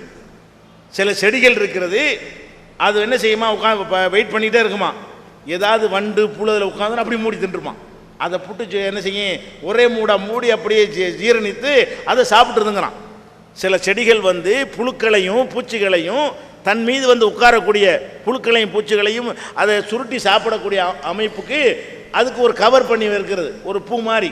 அதுக்குள்ளே ஒரே இதாக மூடிடும். மூடினவுன்னு அந்த பூரா தனக்கு உணவாக ஆக்கி கொண்டு அதை வளர்ச்சிக்கு பயன்படுத்தி கொள்கிறது என்றெல்லாம் இப்போ வந்து கண்டுபிடித்திருக்கிறார்கள். அப்போ இது வந்து உயிரினம் தானே. இப்போ உயிரினத்துக்கு வந்து சாப்பிடக்கூடாதுன்னா ஒன்றுமே சாப்பிடக்கூடாது, மண்ணை தான் சாப்பிடணும். அது எதை சாப்பிட்டாலும் நாம் வந்து நான்வெஜ்ஜை தான் சாப்பிட்றோம், உயிரினங்களை தான் சாப்பிடுகிறோம். இதை வந்து நம்ம புரிந்து கொண்டோமையானால் இது ஒரு தப்பான ஒரு கான்செப்ட் நம்ம இருக்கிறோம் என்று விளங்கி கொள்ளலாம். அடுத்ததாக வந்து இந்த உயிர்கள் வதை செய்கிறாங்க, அறுக்க துடிக்குது இல்லையா? துடிச்சு வதையை பார்த்து விட்டு வதை செய்யலாமா என்கிற ஒரு கேள்வி வறுமையானால் அதுக்கு சரியான அறிவியல் பூர்வமாக என்ன இருக்குது? அதுக்கு வந்து பதில் இருக்கிறது. அதுக்கு முன்னாடி நம்ம சில எதிர்கேள்வியை கேட்க வேண்டி இருக்கிறது. வதை போடுறோம்ன்ற அப்போ வதை செய்யக்கூடாது என்றால் உயிரினங்களை பல வகையில் அசைவம் வேணாம்னு சொல்லக்கூடியவங்களும் சேர்ந்து வதை பண்ணுறோமா இல்லையா? இப்போ எல்லாருமே பால் சாப்பிட்றாங்க. உண்மையில் பால் என்ன வெஜ்ஜா நான்வெஜ்ஜா? அது இறைச்சி நான்வெஜ்ஜாக இருக்குமே, ஆனால் பால் மட்டும் இப்படி வெஜிடேரியன் ஆகும்? பாலுங்கிறது மிருகத்திலேருந்து தானங்க வருது. ஒரு ஆடோ மாடோ அதிலேருந்து கறக்குறீங்க, இந்த பால் தான் ரத்தமாக சதையாகவெல்லாம் என்ன செய்கிறது? அது வந்து மாறுகிறது. அப்போ நம்ம பால் வந்து ஒரு மிருகத்திலேருந்து கறந்து நம்ம குடிக்கிறோமே, இது எப்படி இதை வெஜிடேரியன் சொல்ல முடியுது? மரத்தில் இருந்தால் பால் வருது, மாட்டிலேருந்து வருதா? இப்போ மரத்துலேருந்து வருது, சோயாபீன்ஸ் பால்லாம் இப்போ போடுறான். இருந்தாலும் இந்த பாலுக்கு நிகராக அது இருக்க மாட்டேங்குது. அப்போ அந்த மாதிரி இருக்கக்கூடிய நேரத்தில் இந்த பாலை நம்ம சாப்பிட்றதன் மூலமாக 2 விஷயத்தை ஒத்துக்கொள்கிறோம். ஒன்று வந்து நாங்களும் அசைவம் தாண்டு ஒத்துக்கொள்கிறோம், ஆட்டுப்பால் சாப்பிட்டாலும் மாட்டுப்பால் சாப்பிட்டாலும் அது ஒரு உயிரினத்தினுடைய ஒரு அம்சம். அந்த உயிரினத்திலிருந்து இறைச்சியை திங்கக்கூடாதுன்னா அதுலேருந்து வரக்கூடிய பாலை மட்டும் எப்படி திங்கிறது? அது ஒரு மேட்ரு. அடுத்து என்னன்னு கேட்டால், இந்த பாலை கறந்து குடிக்கிறத வதை தான். எப்படி வதை? அந்த பால் சுரப்ப நமக்கு வேண்டிய சுரக்குது. ஒரு மாட்டுக்கு சுரக்கக்கூடிய பால் கண்டுபிடிக்காத தான் சுரக்குது, உங்களுக்கு சுரக்கலை. ஒரு ஆட்டுக்கு சுரக்கக்கூடிய பால் ஆட்டுடைய குட்டிக்கு தான், உங்களுக்கு கிடையாது. ஒரு பெண்ணுக்கு சுரக்கக்கூடிய பாலை கறந்து விற்க முடியுமா? அவருடைய குழந்தைக்காக தானே சுரக்குது. அப்போ அந்த மாதிரி ஒரு மாட்டுக்காக சுரக்கிற பாலை நம்ம ஏமாற்றி அப்படி கொண்டே கட்டுறோம். அது கண்டுக்குட்டி போய் வாயை வச்சோன்னே அதுக்கு பால் இயற்கையாக சுரக்கிறது. உடனே இழுத்து கொண்டாந்து கட்டிட்டு புண்ணாக்கையும் பருத்தி கொட்டையும் கொடுத்துவிட்டு நம்ம கலந்து சாப்பிட்றோம். இது ஒரு அதை மன ரீதியாக அதுக்கு எவ்வளோ வேதனையாக இருக்கும். நம்மளுக்கு கண்டுக்குட்டி நம்ம பால் சுரக்க வச்சோம்னா அவன் இங்கே கொண்டே கட்டி ஏமாற்றி, அது பெரிய மனவேதனையாக இல்லையா? அது மாட்டை ஏமாத்தணுமா இல்லையா? கொண்டே கட்டுக்க உடனே பால் சுரக்காது. கறந்து முடிச்சோன்னு என்ன செய்வான்? இவன் என்ன செஞ்சாலும் மறுபடியும் பால் சுரக்காது. மறுபடியும் ஒருக்கா கறக்கணும் இல்லையா? அதுக்கு என்ன செய்வாங்க? கண்ணுக்குட்டியை கொண்டே விடுவாங்க. அது போய் அந்த மடியில் முட்டின பிறகு என்ன செய்யும்? அதனுடைய மனசு இணங்கி விரும்பும் போது தான் பால் சுரக்கிறது.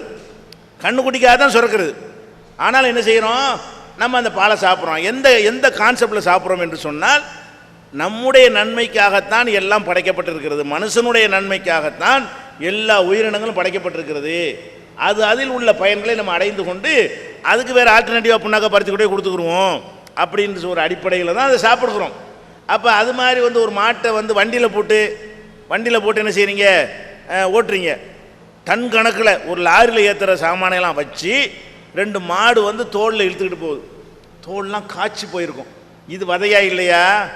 அப்போ நம்ம மாட்டு வண்டி யூஸ் பண்ணக்கூடாத, குதிரை வண்டி யூஸ் பண்ணக்கூடாத, அதன் மீது ஏறி சவாரி செய்வது அதுக்கு வேதனை தராதா?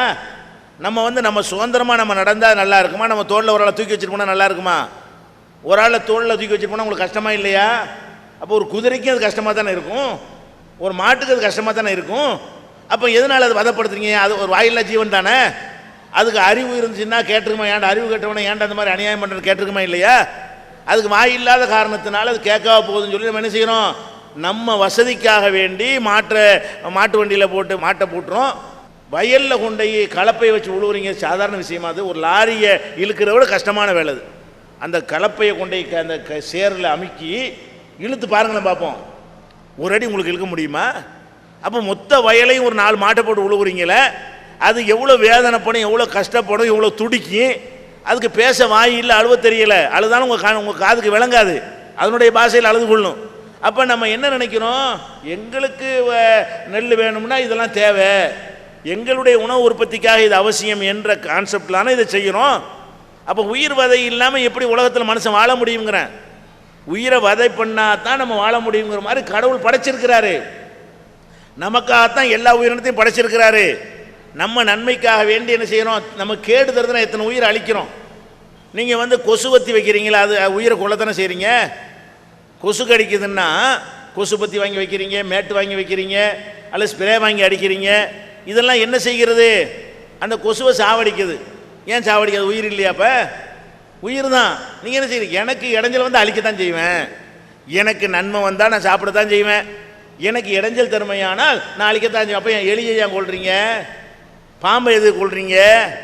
தேள் வந்தால் எது கொள்றீங்க? அதுவும் உயிராக இல்லையா? போயிட வேண்டியதானே. மூட்டைப்பூச்சி எதுக்கு கொள்றீங்க? லேசாக கடிச்சு என்ன கொஞ்சம் ரத்தம் எடுத்துகிட்டு போத விட்டுற வேண்டியதானே. மூட்டைப்பூச்சி கடிச்சதுக்காண்டி உசுரையை எடுக்கிறோமா இல்லையா? எங்களோட மோதனை அழிச்சு போடுவோங்கிறது எல்லாருடைய உள் மனசில் இருக்க போய் தானே சரி காண்றோம். நம்ம அனைவருடைய அடி மனசில் என்ன இருக்குன்னு கேட்டால், எதுக்கு இந்த மூட்டைப்பூச்சியை அழிக்கும் போது உயிரை கொள்ளணும்னு தோண மாட்டேங்குது? ஒரு கொசுவை சாவடிக்கும் போது இங்கே சாவடிக்கணும்னு உங்களுக்கு தோணுவது இல்லை. எல்லாருடைய அடி மனசுலையும் ஒரு கருத்து இருக்கிறது. அதான் கடவுள் உண்டாக்கி இருக்கிற கருத்து. என்ன கருத்து? எனக்கு கேடு தந்தால் நான் அழிச்சு போடுவேன், எனக்கு நன்மை இருந்தால் நான் எடுத்து பயன்படுத்திக்கிடுவேன். இது எல்லாருடைய உள்ளத்தில் இருக்க போய் தான் மாட்டை விவசாயத்துக்கு பயன்படுத்துகிறோம், வண்டிக்கு பயன்படுத்துகிறோம், பால் கறந்து குடிக்கிறோம், உயிரினங்களை என்ன செய்கிறோம்? இடைஞ்சல் பண்ணக்கூடிய உயிரினத்தை எல்லாம் அழிக்கிறோம். அது மாத்திரம் இப்போ உதாரணமாக நாய் கடிச்சிருச்சுன்னு வைங்க. நாய் கடிச்சா என்ன செய்யணும்? அதுக்கு என்ன மருந்து? நாய் கடிக்குரிய மருந்து குதிரையிலேருந்து தான் எடுக்கிறாங்க. அது குளிர் ஊட்டிக்கு போனீங்கன்னா என்ன செய்யலாம்? அந்த நாய் மருந்து தயாரிக்கிற இடத்த போய் பார்க்கலாம். ஒரு நாய் கடித்த மனுஷனை காப்பாற்றுறதுக்காக வேண்டி ஆயிரக்கணக்கான குதிரைகளை கொன்று அந்த குதிரைகள்ல இருந்து என்ன செய்கிறான், மருந்துகளை தயார் பண்ணி அதைத்தான் நம்ம நமக்கு நாய் கடிச்சதுக்காக வேண்டி அதில் தான் மருந்து இருக்குன்னா நம்ம குதிரையுடைய உயிரை பார்க்க மாட்டேங்கிறோம். எனக்கு நான் நல்லா இருக்கணும், நான் நல்லா இருப்பதற்கு அது உதவும்னா அழிப்பேன் அப்படின்னு சொல்லித்தான் நம்ம குதிரையை அழிக்கிறோம். குதிரையை அழிக்காட்டி நாய் கடிச்சதுக்கு மருந்து இருக்குமா, ட்ரீட்மெண்ட் இருக்குமா? இருக்காது. அப்போ அதன் மாதிரிலாம் நம்ம செய்கிறோம், நமக்கு நன்மை தருவதற்காக வேண்டி செய்கிறோம். அப்போ இதில் என்ன விளங்கிக் கொள்ளணும்னு கேட்டால், மனுஷனுக்காகத்தான் அனைத்தும் படைக்கப்பட்டு இருக்கிறது. அதில் நமக்கு நன்மை தரும் என்று சொன்னால் இது நன்மை இருக்கா இல்லையா?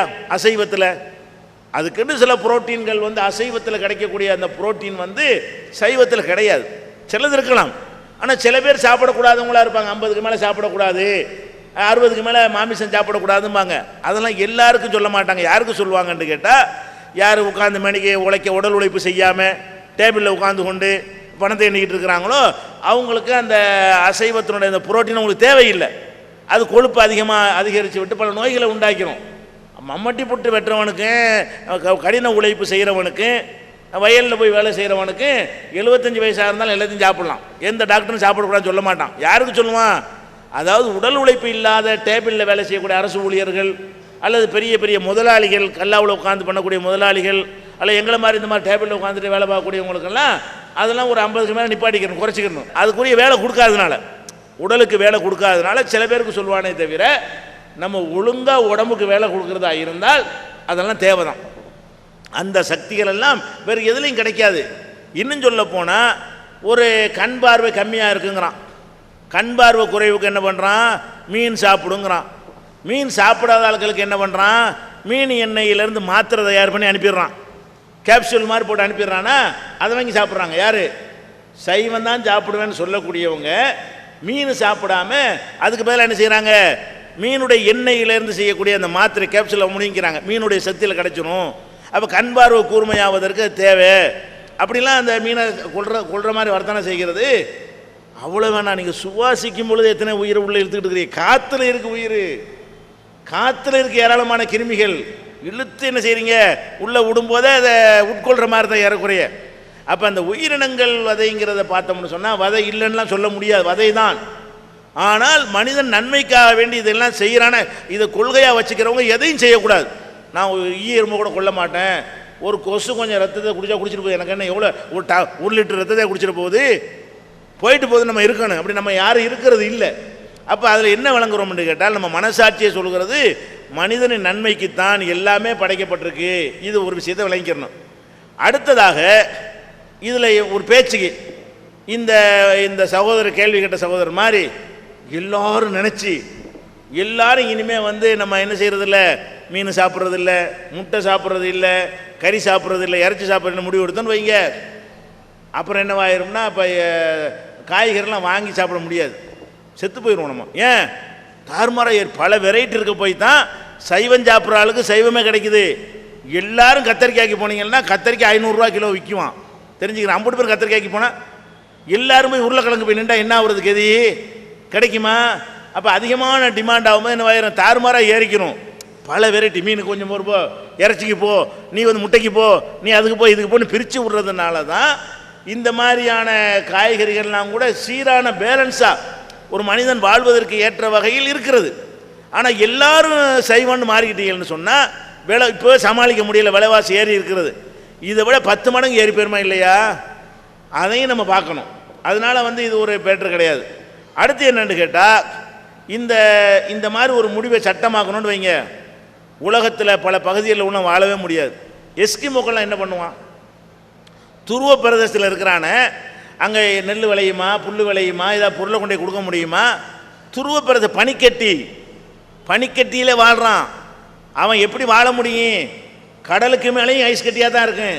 கடலுக்கு மேலே போய் ஓட்டை போட்டு என்ன செய்வான், அதுக்குள்ளே தூண்டியை விட்டு மீனை பிடிப்பான், அந்த மீனை சுட்டு திம்பான். வேற ஒரு அரிசியே பருப்பு அவனுக்கு கிடைக்காது. அவங்ககிட்ட போய்கிட்டு கொல்லான் புலாலை மறுத்தானை கை கூப்பினா செத்து போயிடுவான் ஆள். ஒன்றும் சாப்பிடாத, புலால் சாப்பிடாதன்னா அடுத்த நாள் மண்டையை போட்டுருவான், அவனுக்கு உணவு கிடைக்காது. அப்போ இது உலகம் பூரா இது சாத்தியமற்ற ஒரு விஷயமாக இருக்கிறது. அது போக இன்னொன்று நீ பார்க்கணும், இஸ்லாம் சொல்கிறோம்ல, அந்த அறுத்து சாப்பிட்றோம்ல, ஆடு கோழி இதுக்கெல்லாம் அறுத்து சாப்பிட்றோம் இல்லையா, இந்த அறுத்து சாப்பிடுவதில் உயிர் வதை கிடையாது என்று அறிவியல் நிரூபித்திருக்கிறது. எப்படி கிடையாதுன்னு சொன்னால், பிரிட்டனில் வந்து இங்கிலாந்தில் ஒரு ஆய்வு பண்ணுறாங்க. என்ன ஆய்வு பண்ணுறாங்கன்னா, முஸ்லீம்கள் எந்த மாதிரி அறுத்து உயிரினங்களை சாப்பிடுகிறார்களோ அதுவும் மற்றவங்க எப்படி உயிரினங்களை சாப்பிடுகிறார்களோ அதையும் வச்சு வித்தியாசத்தை பார்ப்பதற்குன்னு ஒரு ஆய்வு செய்கிறாங்க. எப்படி ஆய்வு செய்கிறாங்க? சில பேர் என்ன செய்வாங்கன்னா, தண்ணிக்குள்ளே முக்கி அந்த கோழியை கொண்டு போய் தண்ணிக்குள்ளே கொஞ்ச நேரம் அமுக்கிறது, அதுக்கு மூச்சு திணறல் வந்து செத்து போயிடுமா, அதை சாப்பிடுவாங்க. சில பேர் என்ன செய்வாங்கன்னு கேட்டால், கழுத்தை நெரிச்சு அது ரத்த ஓட்டத்தை நிப்பாட்டி அதன் மூலம் செத்த பிறகு சாப்பிடுவாங்க. முஸ்லீம்கள் எப்படி சாப்பிடுவாங்கன்னு கேட்டால், கரெக்டாக அந்த கழுத்து நரம்பை, அந்த தொண்டை நரம்பு இருக்குல்ல, தொண்டை உயிர் மூச்சுமாங்கல்ல, அந்த இடத்த அறுத்து அதன் மூலம் ரத்தத்தை வெளியேற்றின பிறகு முஸ்லீம்கள் சாப்பிட்றாங்க. இது என்ன செய்கிறான்னு கேட்டால், இந்த 3 விதமாக உயிர்கள் எப்படிலாம் கொள்கிறாங்களோ அதெல்லாம் வச்சு ஒரு கம்ப்யூட்டரில் கனெக்ஷன் கொடுத்து அதனுடைய இசிஜி, இஇஜி இதுகளை எல்லாம் அளவிடக்கூடிய கருவிகள் அதில் பொருத்தி என்ன செய்கிறான்னு கேட்டால், அந்த தண்ணிக்குள்ளே அமுக்குறான். தண்ணிக்குள்ளே அமுக்கும் பொழுது அது துடிக்கும்ல வேதனை, அந்த வேதனையை துடிப்பது வந்து மீட்டர் காட்டுது. மூளையில் அந்த கருவியை பொருத்தி இருக்கிறான். அந்த வேதனைக்கு தகுந்தவாறு மூளையில் அதிர்வுகள் ஏற்படும் இல்லையா, அந்த அதிர்வுகளை கம்ப்யூட்டர் மானிட்டர் காட்டுது. பயங்கரமாக துடிக்குது, தண்ணிக்குள்ளே மூழ்கடித்து சாவடிக்கிறான். அப்படி சாகடிக்கும் பொழுது அது பயங்கரமாக அந்த அந்த துடிக்க போய் என்ன செய்கிறது, அந்த ஹார்ட்டுடைய இசிஜிங்கிறது ஹார்ட்டை காட்டக்கூடியது, இஜிங்கிறது மூளையில் ஏற்படக்கூடிய அந்த வேதனை உணரக்கூடிய தன்மையை காட்டக்கூடியது. ரெண்டுமே தாறுமாற எகிரி இருக்கிற மாதிரி காட்டுகிறது.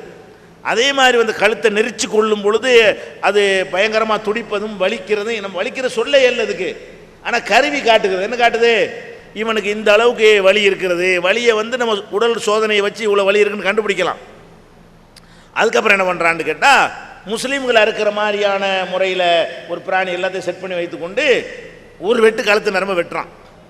இசிஜி அப்படியே இருக்கிறது, இஇஜி அப்படியே இருக்கிறது. இந்த வேதனை உணர்றதுக்கு முன்னாடி உசுறு போய் விடுகிறது. முஸ்லீம்கள் அறுக்கக்கூடிய அதை லேட்டாக்கி அதை பிடிச்சி அமுக்கி நசுக்கி சாவடிக்கும் பொழுது தான் அது வந்து வேதனையில் துடிக்கிறது. இதுதான் கனெக்ஷன். அதாவது இந்த லைட்டு எரியுதுன்னு வைங்களேன், இந்த லைட்டு எரியக்கூடாதுன்னு என்ன பண்ணணும், நடுவில் ஒரு கட் பண்ண முடிஞ்சு, அந்த செகண்ட் முடிஞ்சு போச்சு, அந்த செகண்ட் என்ன ஆயிரும் முடிஞ்சு போய்விடும். அந்த மாதிரி என்ன செய்யறது, தான் கனெக்ஷன். மூளை தான் வலியை உணரக்கூடியது. அப்போ உடம்புல உள்ள வலியை உணரக்கூடிய நரம்பை கட் பண்ண உடனேயே அந்த வினாடியே தொடர்பு அருந்துட்டதுனால மூளையில் எந்த வலியும் அது உணரவே இல்லை. அது உயிர் அந்த நிமிஷம் போய் விடுகிறது.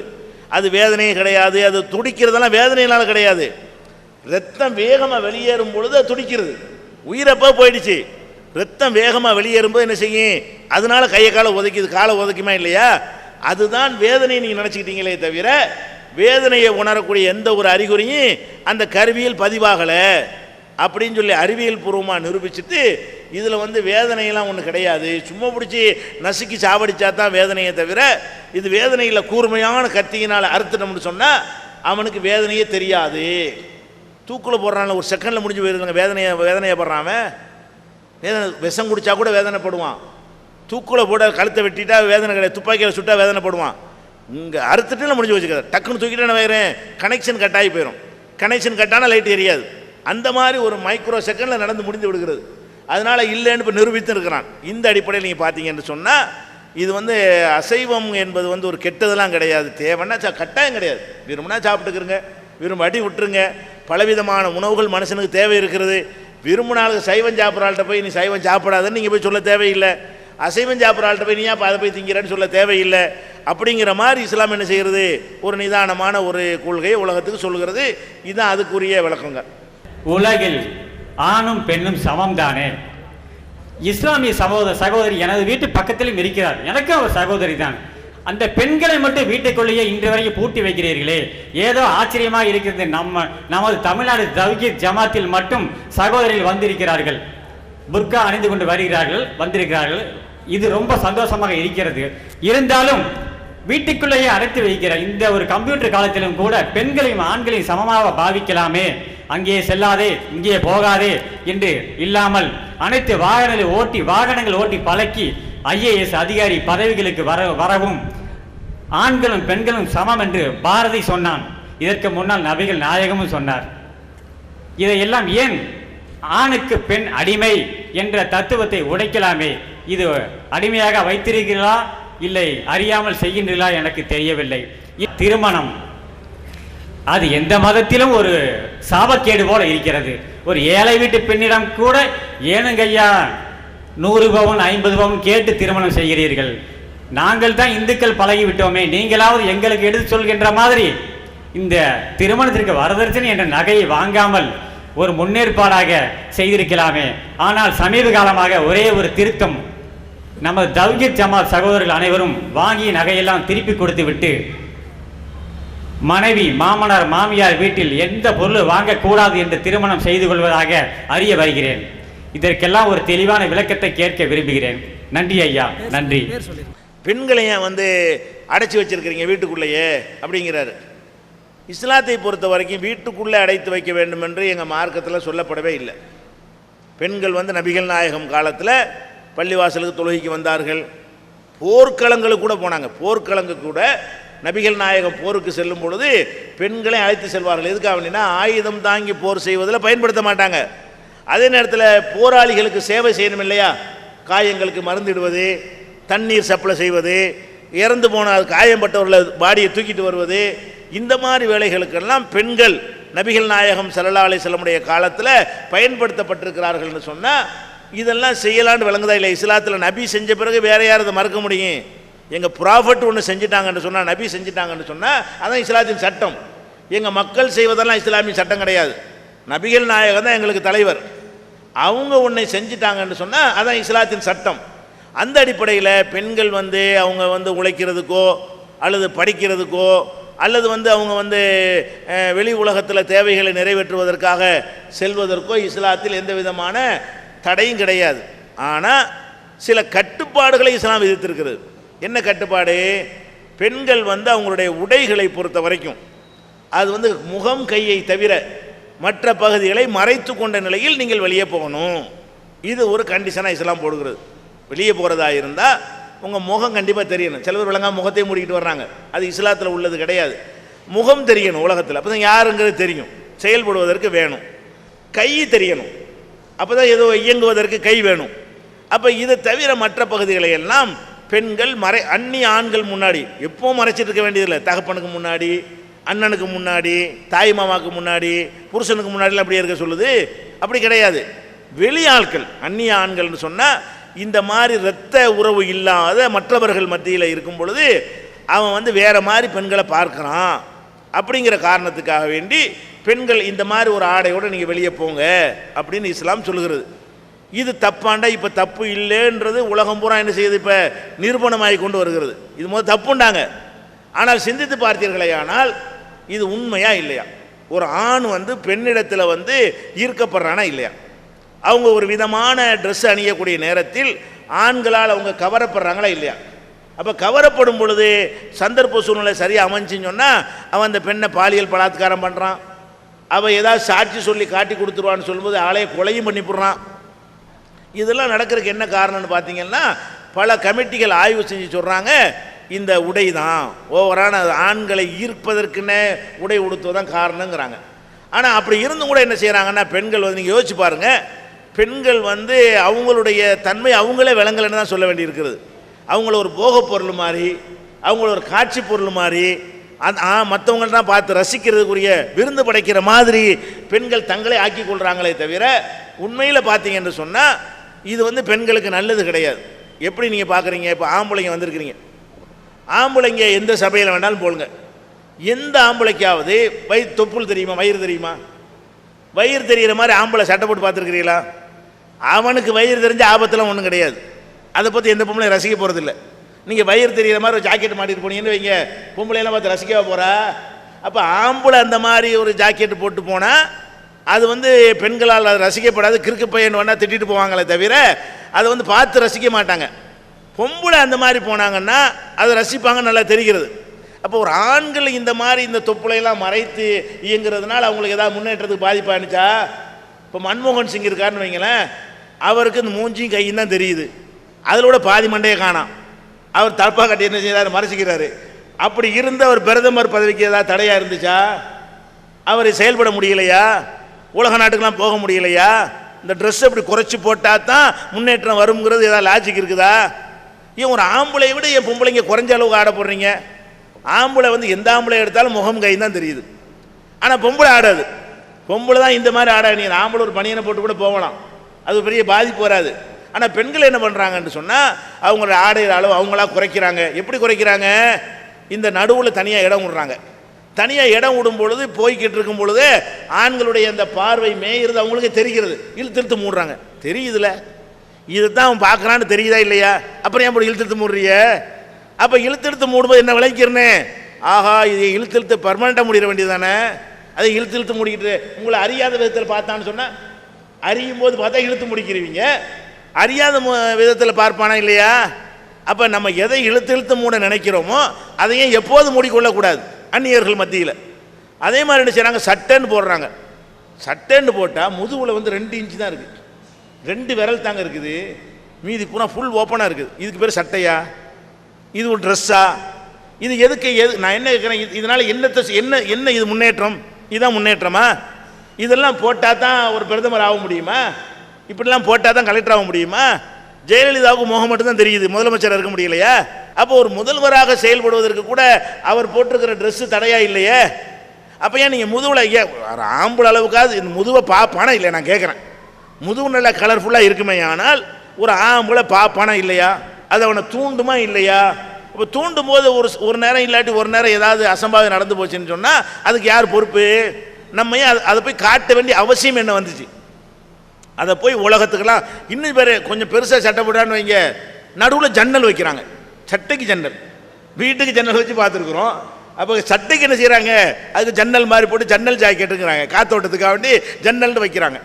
இது நம்மள ஆம்பளை ஜன்னலாக போட்டுக்கிறோம், உள்ள பனியனையும் போட்டு அதுக்கு மேலே சட்டையும் போட்டுட்ருக்குறோம், முதுகுக்கு ஜன்னல் காணோம். இந்த மனிதனுடைய சைக்காலஜியை வழங்கி கொள்வதற்காக வேண்டி இப்போ இந்த சினிமாவும் நாடகத்தையும் பாருங்கள், தெரிஞ்சு போயிடும். சினிமாவை பார்த்தீங்கன்னு சொன்னால் ஒரு ஆம்பளையே காட்டுறான். ஆம்பளை எப்படி காட்டுறான்? கோட்டு சுட்டு போட்டுக்கிட்டு இவ்வளவுக்கு சட்டை போட்டு போகிற ஆம்பளை. அது எம்ஜிஆராக இருந்தாலும் சரி, சிவாஜியாக இருந்தாலும் சரி, யாராக இருந்தாலும் என்ன செய்வாங்க, ஃபுல் ஹேண்டு சட்டை போட்டு ஃபுல்லாக பேண்ட் போட்டு தான் டான்ஸ் ஆடும்போது கூட, டான்ஸு கூட அப்படி. பொம்பளைக்கு எப்படி போகிறான் ட்ரெஸ்ஸு? பொம்பளைக்கு எந்த மாதிரி ட்ரெஸ் போடுறான்? 2 பீஸில் விட்டுறான், ஆட விட்டுறான். இங்கே ஒன்று இங்கே ஒன்று, 2 தான், 2 பீஸில் ஆட விட்றான். எதுக்கு ஆட விட்றான் தெரியுமா? இப்படி போட்டால் தான் ஆம்பளைங்க வருவாங்க. சினிமா எடுக்கிறவன் இந்த மாதிரி 2 காட்சி வைக்கலன்னு சொன்னால் ஆம்பளை போவானா பார்க்குறதுக்கு? அப்போ ஆம்பளையை வர வைக்கிறதுக்காக வேண்டி சினிமாக்காரன் என்ன கண்டுபிடிச்சிருக்கிறான், பொம்பளையில் இப்படி கொண்டே காட்டணும். இந்த மாதிரி நான் கேட்குற ஒரு பொம்பளை ஆட விட்றான்ல, அந்த மாதிரி ஒரு ரஜினிகாந்தையோ ஒரு எம்ஜிஆரையோ ஆட விட்டா என்ன ஆகும்? என்ன ஆகுங்கிறேன். அந்த மாதிரி ஆட விட்டா என்ன செய்யும்? டான்ஸ் ஆட விட்டீங்கன்னா ஏற்றுக்குருவானா? உலகம் ஏற்றுக்கிறோமா? ஆம்பளை ஏற்றுக்கிற மாட்டா, பொம்பளை ஏற்றுக்கிற மாட்டான்.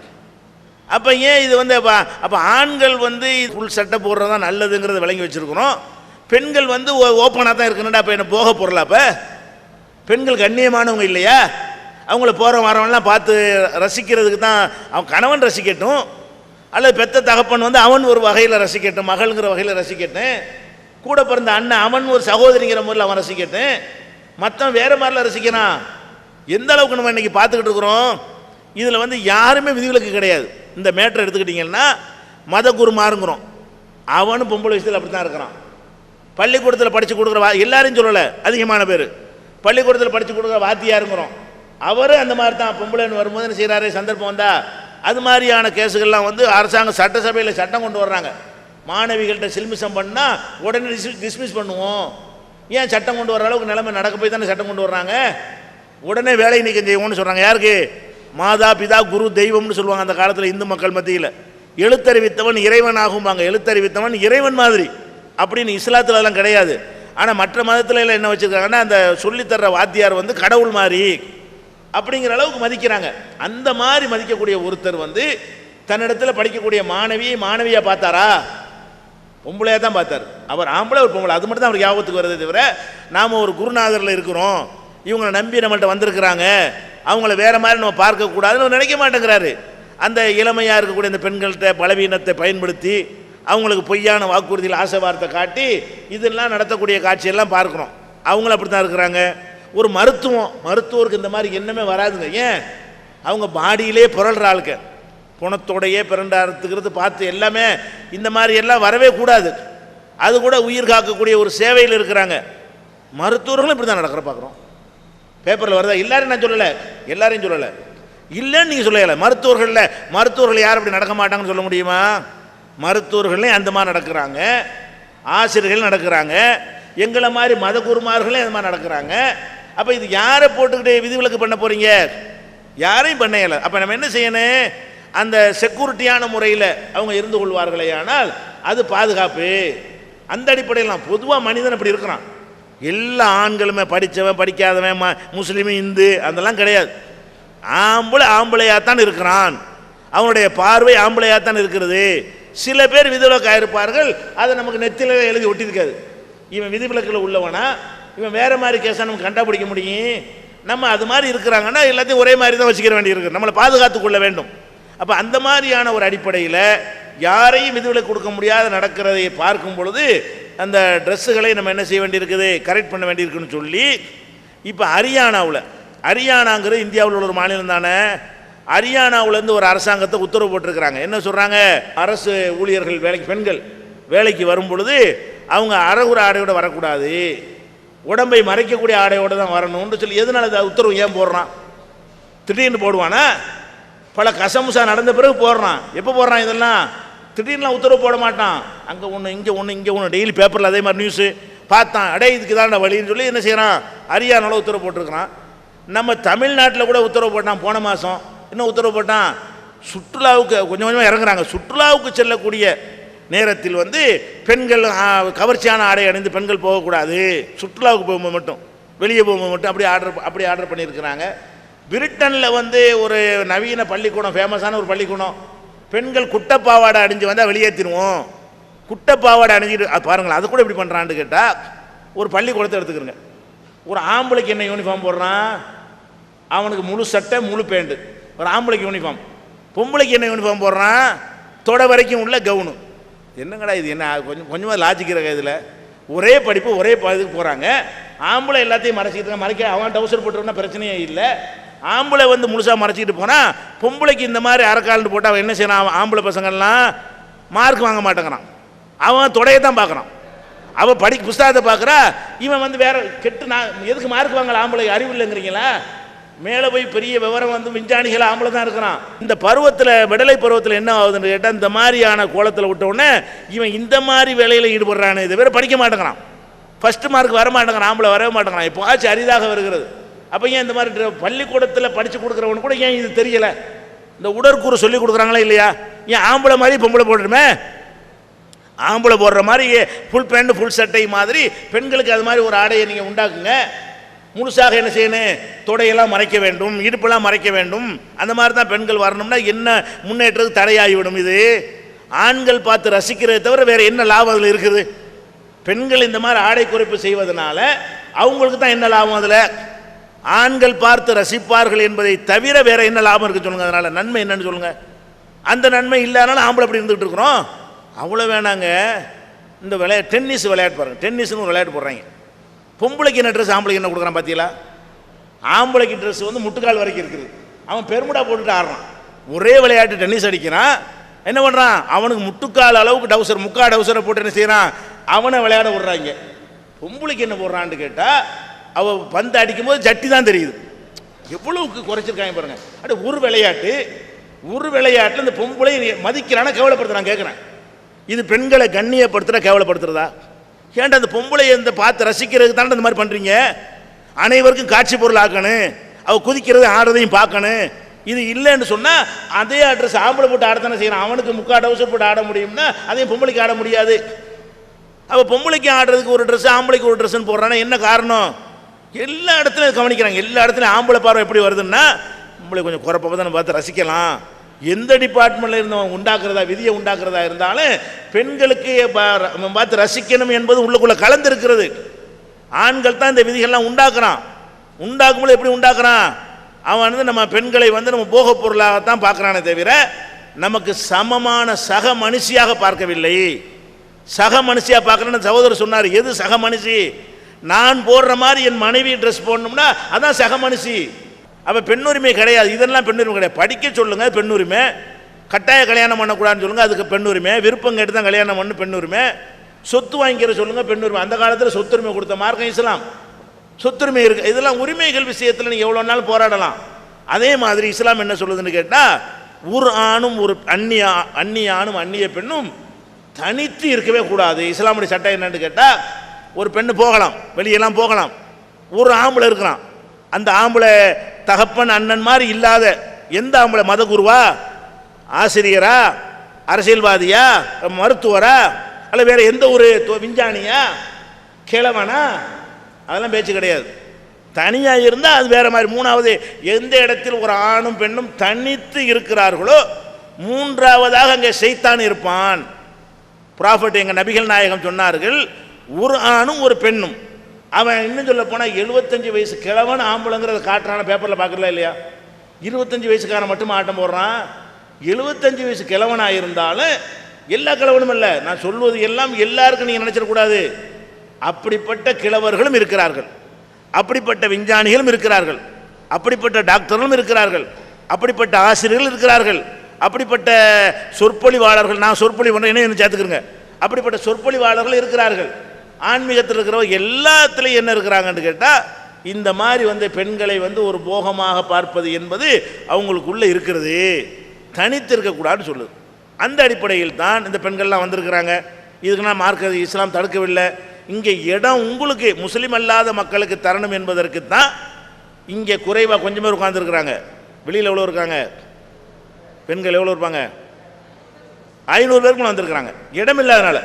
இது உள்ளரங்கில் ஒரு 600 தான் முஸ்லீம் அல்லாத மக்களுக்கு முன்னுரிமைங்கிறதுனால தான் வரலையே தவிர உள்ளே வரவேண்டான்ட்டோம், ஆம்பளையில் வரவேண்டான்ட்டோம், முஸ்லீம் ஆண்களை வெளியே உட்காந்துருக்குறாங்க. அப்போ அதனால தான் தவிர பெண்களெல்லாம் பள்ளிவாசலுக்கு நாங்கள் தௌஹீத் ஜமாத் வந்த பிறகு பள்ளிவாசலுக்கு வர்றாங்க. அவங்கள கட்டாய கல்யாணம் அந்த காலத்தில் பண்ணிகிட்டு இருந்தாங்க, அதெல்லாம் ஒழிச்சுவிட்டோம். வரதட்சணை பற்றி சகோதரர் கேட்டார், நாங்களும் நிறைய ஒழிச்சு பெண்களுக்கு ஆண்கள் மகருங்கிற பரிசம் கொடுத்து கல்யாணம் பண்ணக்கூடிய அளவுக்கு ஒரு நிலைமை நினைஞ்சிருக்கிறோம். இஸ்லாம் சொல்லப்படி மாற்றிருக்கிறோம். அதனால் பெண்கள் உரிமை இஸ்லாம் வழங்கின 1400 ஆண்டுகளுக்கு முன்னாடியே இஸ்லாம் வழங்கிருச்சு. வாழ்வதற்கே உரிமை இல்லை. இன்றைக்கி நவீன காலத்தில் பொம்பளை பிள்ளைன்னு தெரிஞ்ச உடனே கருவில் அழிக்கிறானா இல்லையா? இது பெண் உரிமைக்கு எதிரானது. எங்கள் மார்க்கத்தில் கருவில் அழிக்கக்கூடாது. அப்போ கருவில் பெண் குழந்தைன்னு ஸ்கேன் பண்ணி பார்த்துவிட்டு வயிற்றில் வச்சே என்ன செய்கிறான், காலி பண்ணிடுறான். பெத்த பொம்பளை பிள்ளைய கள்ளிப்பாலை ஊற்றி கொலை பண்ணுறான், பெத்த அப்பனை அம்மாவும் கொள்கிறாங்க.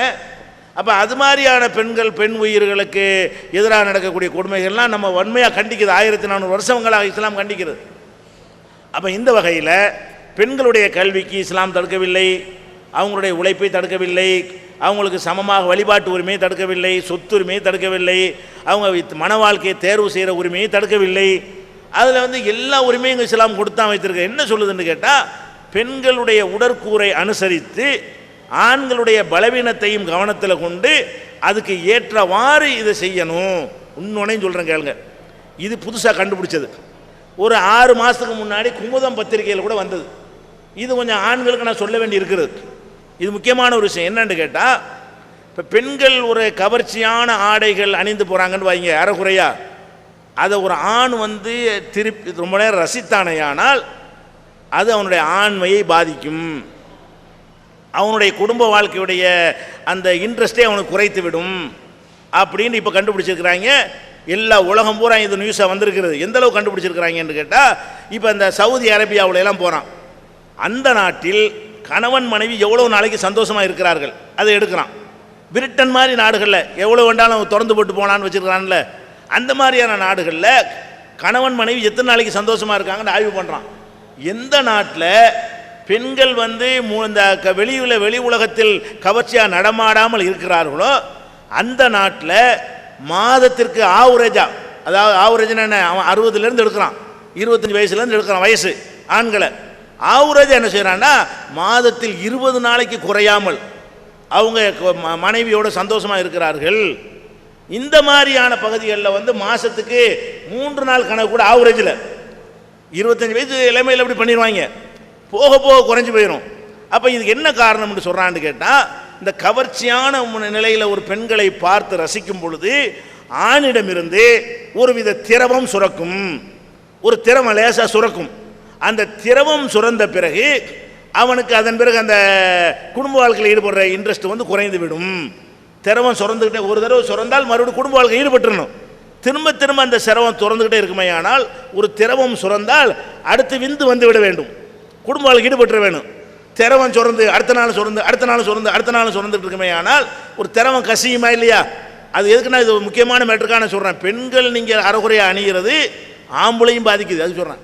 பொம்பளை மேட்ரு மட்டும் இல்லை, ஆம்பளையும் ஒரு மாதிரியாக பார்த்து அது மாதிரி இந்த சீடியை போட்டு பார்க்குறாங்க, படம் பார்க்குறாங்க, ஆபாசம் பார்க்குறாங்க.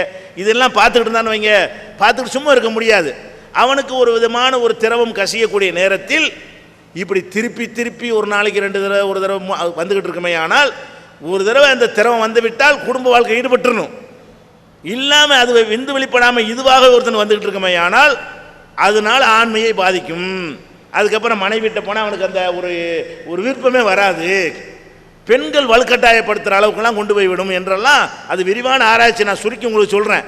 பெண்கள்லாம் இல்லாட்டி இன்னும் கொஞ்சம் விவரமாக வேறு மாதிரி நான் சொல்லியிருப்பேன். பெண்கள் கொஞ்சம் முன்னாடி உட்கார வச்சிருக்கனால கொஞ்சம் அடக்கி சொல்ல வேண்டி இருக்கிறது. அந்த மாதிரி எல்லாம் இருக்கிறதுனால பெண்கள் ஒரு கண்ணியமான ஆடை அணிந்தார்களே ஆனால் ஆண்மைக்கு நல்லது. ஆண்களுடைய சந்தோஷம், ஆண்களுக்கு சந்தோஷம் கொடுப்பதற்கு கூட உதவுது என்றெல்லாம் ஆராய்ச்சி பண்ணியிருக்கிறார்கள். இது இஸ்லாம் சொல்லுதுன்னு பார்க்காம எல்லா பெண்களுமே என்ன செய்யலாம், இதை முஸ்லீமாக தான் இதை கடைப்பிடிக்கணும் அவசியம் கிடையாது. எல்லா பெண்களுமே நம்ம எதுக்கு நம்ம உடம்பை அடுத்தவனுக்கு காட்டணும், பார்த்து ரசிக்கத்தானே செய்யறான். ரசிக்கக்கூடிய எல்லாரும் இல்லாட்டா கூட 100ல் 5 பேர் இருக்கத்தானே செய்வான். அந்த 5 பேருக்கு நம்ம விருந்து படைக்கணும் என்கிற ஒரு எண்ணத்தை நம்ம உண்டாக்கி கொண்டோமே. ஆனால் அது ஆண்களுக்கு நல்லது, பெண்களுக்கு நல்லது, சமுதாயத்துக்கு நல்லது. எந்த அளவுக்குன்னு சொன்னால் இப்போ மைசூரில் போலீஸ் கமிஷனர் என்ன பண்ணுறாருன்னு கேட்டால், பெண்கள் வெளியே போகும் பொழுது ஒரு ஸ்கார்ஃப் மாதிரி ரெடி பண்ணி போலீஸ்லேருந்து கொடுக்குறாங்க. இந்த ஸ்கார்ஃபை போட்டுக்கிட்டு போகணும், இல்லாட்டி செயின் பறிப்புலேருந்து எங்களை காப்பாற்ற முடியலை, செயினை பறிச்சுட்டு ஓடி போயிடுறாங்க. இல்லை, முஸ்லீம் பொம்பளைட்டு பறிக்க முடியாது. ஏன், செயினை தெரிஞ்சதில் பறிக்கிறதுக்கு. அவள் செயின் பறிக்காத அளவுக்கு ஸ்கார்ஃப் ரெடி பண்ணி, முஸ்லீம்கள் தலையில் போடுவாங்கள்ல ஸ்கார்ஃபு, அந்த ஸ்கார்ஃப் மாதிரி ரெடி பண்ணி பெங்களூரில் உள்ள போலீஸ் கமிஷனர் என்ன பண்ணுறாருன்னா எல்லா ஸ்டேஷன்லையும் வச்சிருக்கிறார். இந்த மாதிரி பெண்கள் அணியுங்கள், இது மாதிரி அணிந்தீர்களே ஆனால் உங்கள் செயினை எவன் பறிக்க முடியாது, வெளியே செல்லும் போது இது மாதிரி போட்டுக்கொள்ளுங்கள்னு சொல்லி மாடலை இவன் வரைஞ்சி இவன் போலீஸில் சொல்லக்கூடிய இதெல்லாம் பட்டு இவங்க கண்டுபிடிக்கிறாங்க. இஸ்லாம் பட்டுன்னு கண்டுபிடிச்சிருச்சு. ஆரம்பத்தில் நினைஞ்சிருச்சு, அதை கண்டுபிடித்து உலகத்துக்கு சொல்லிவிட்டது. இதான் விஷயம். அந்த 3 கேள்வி முடிஞ்சு அடுத்த கேள்விக்கு போங்க.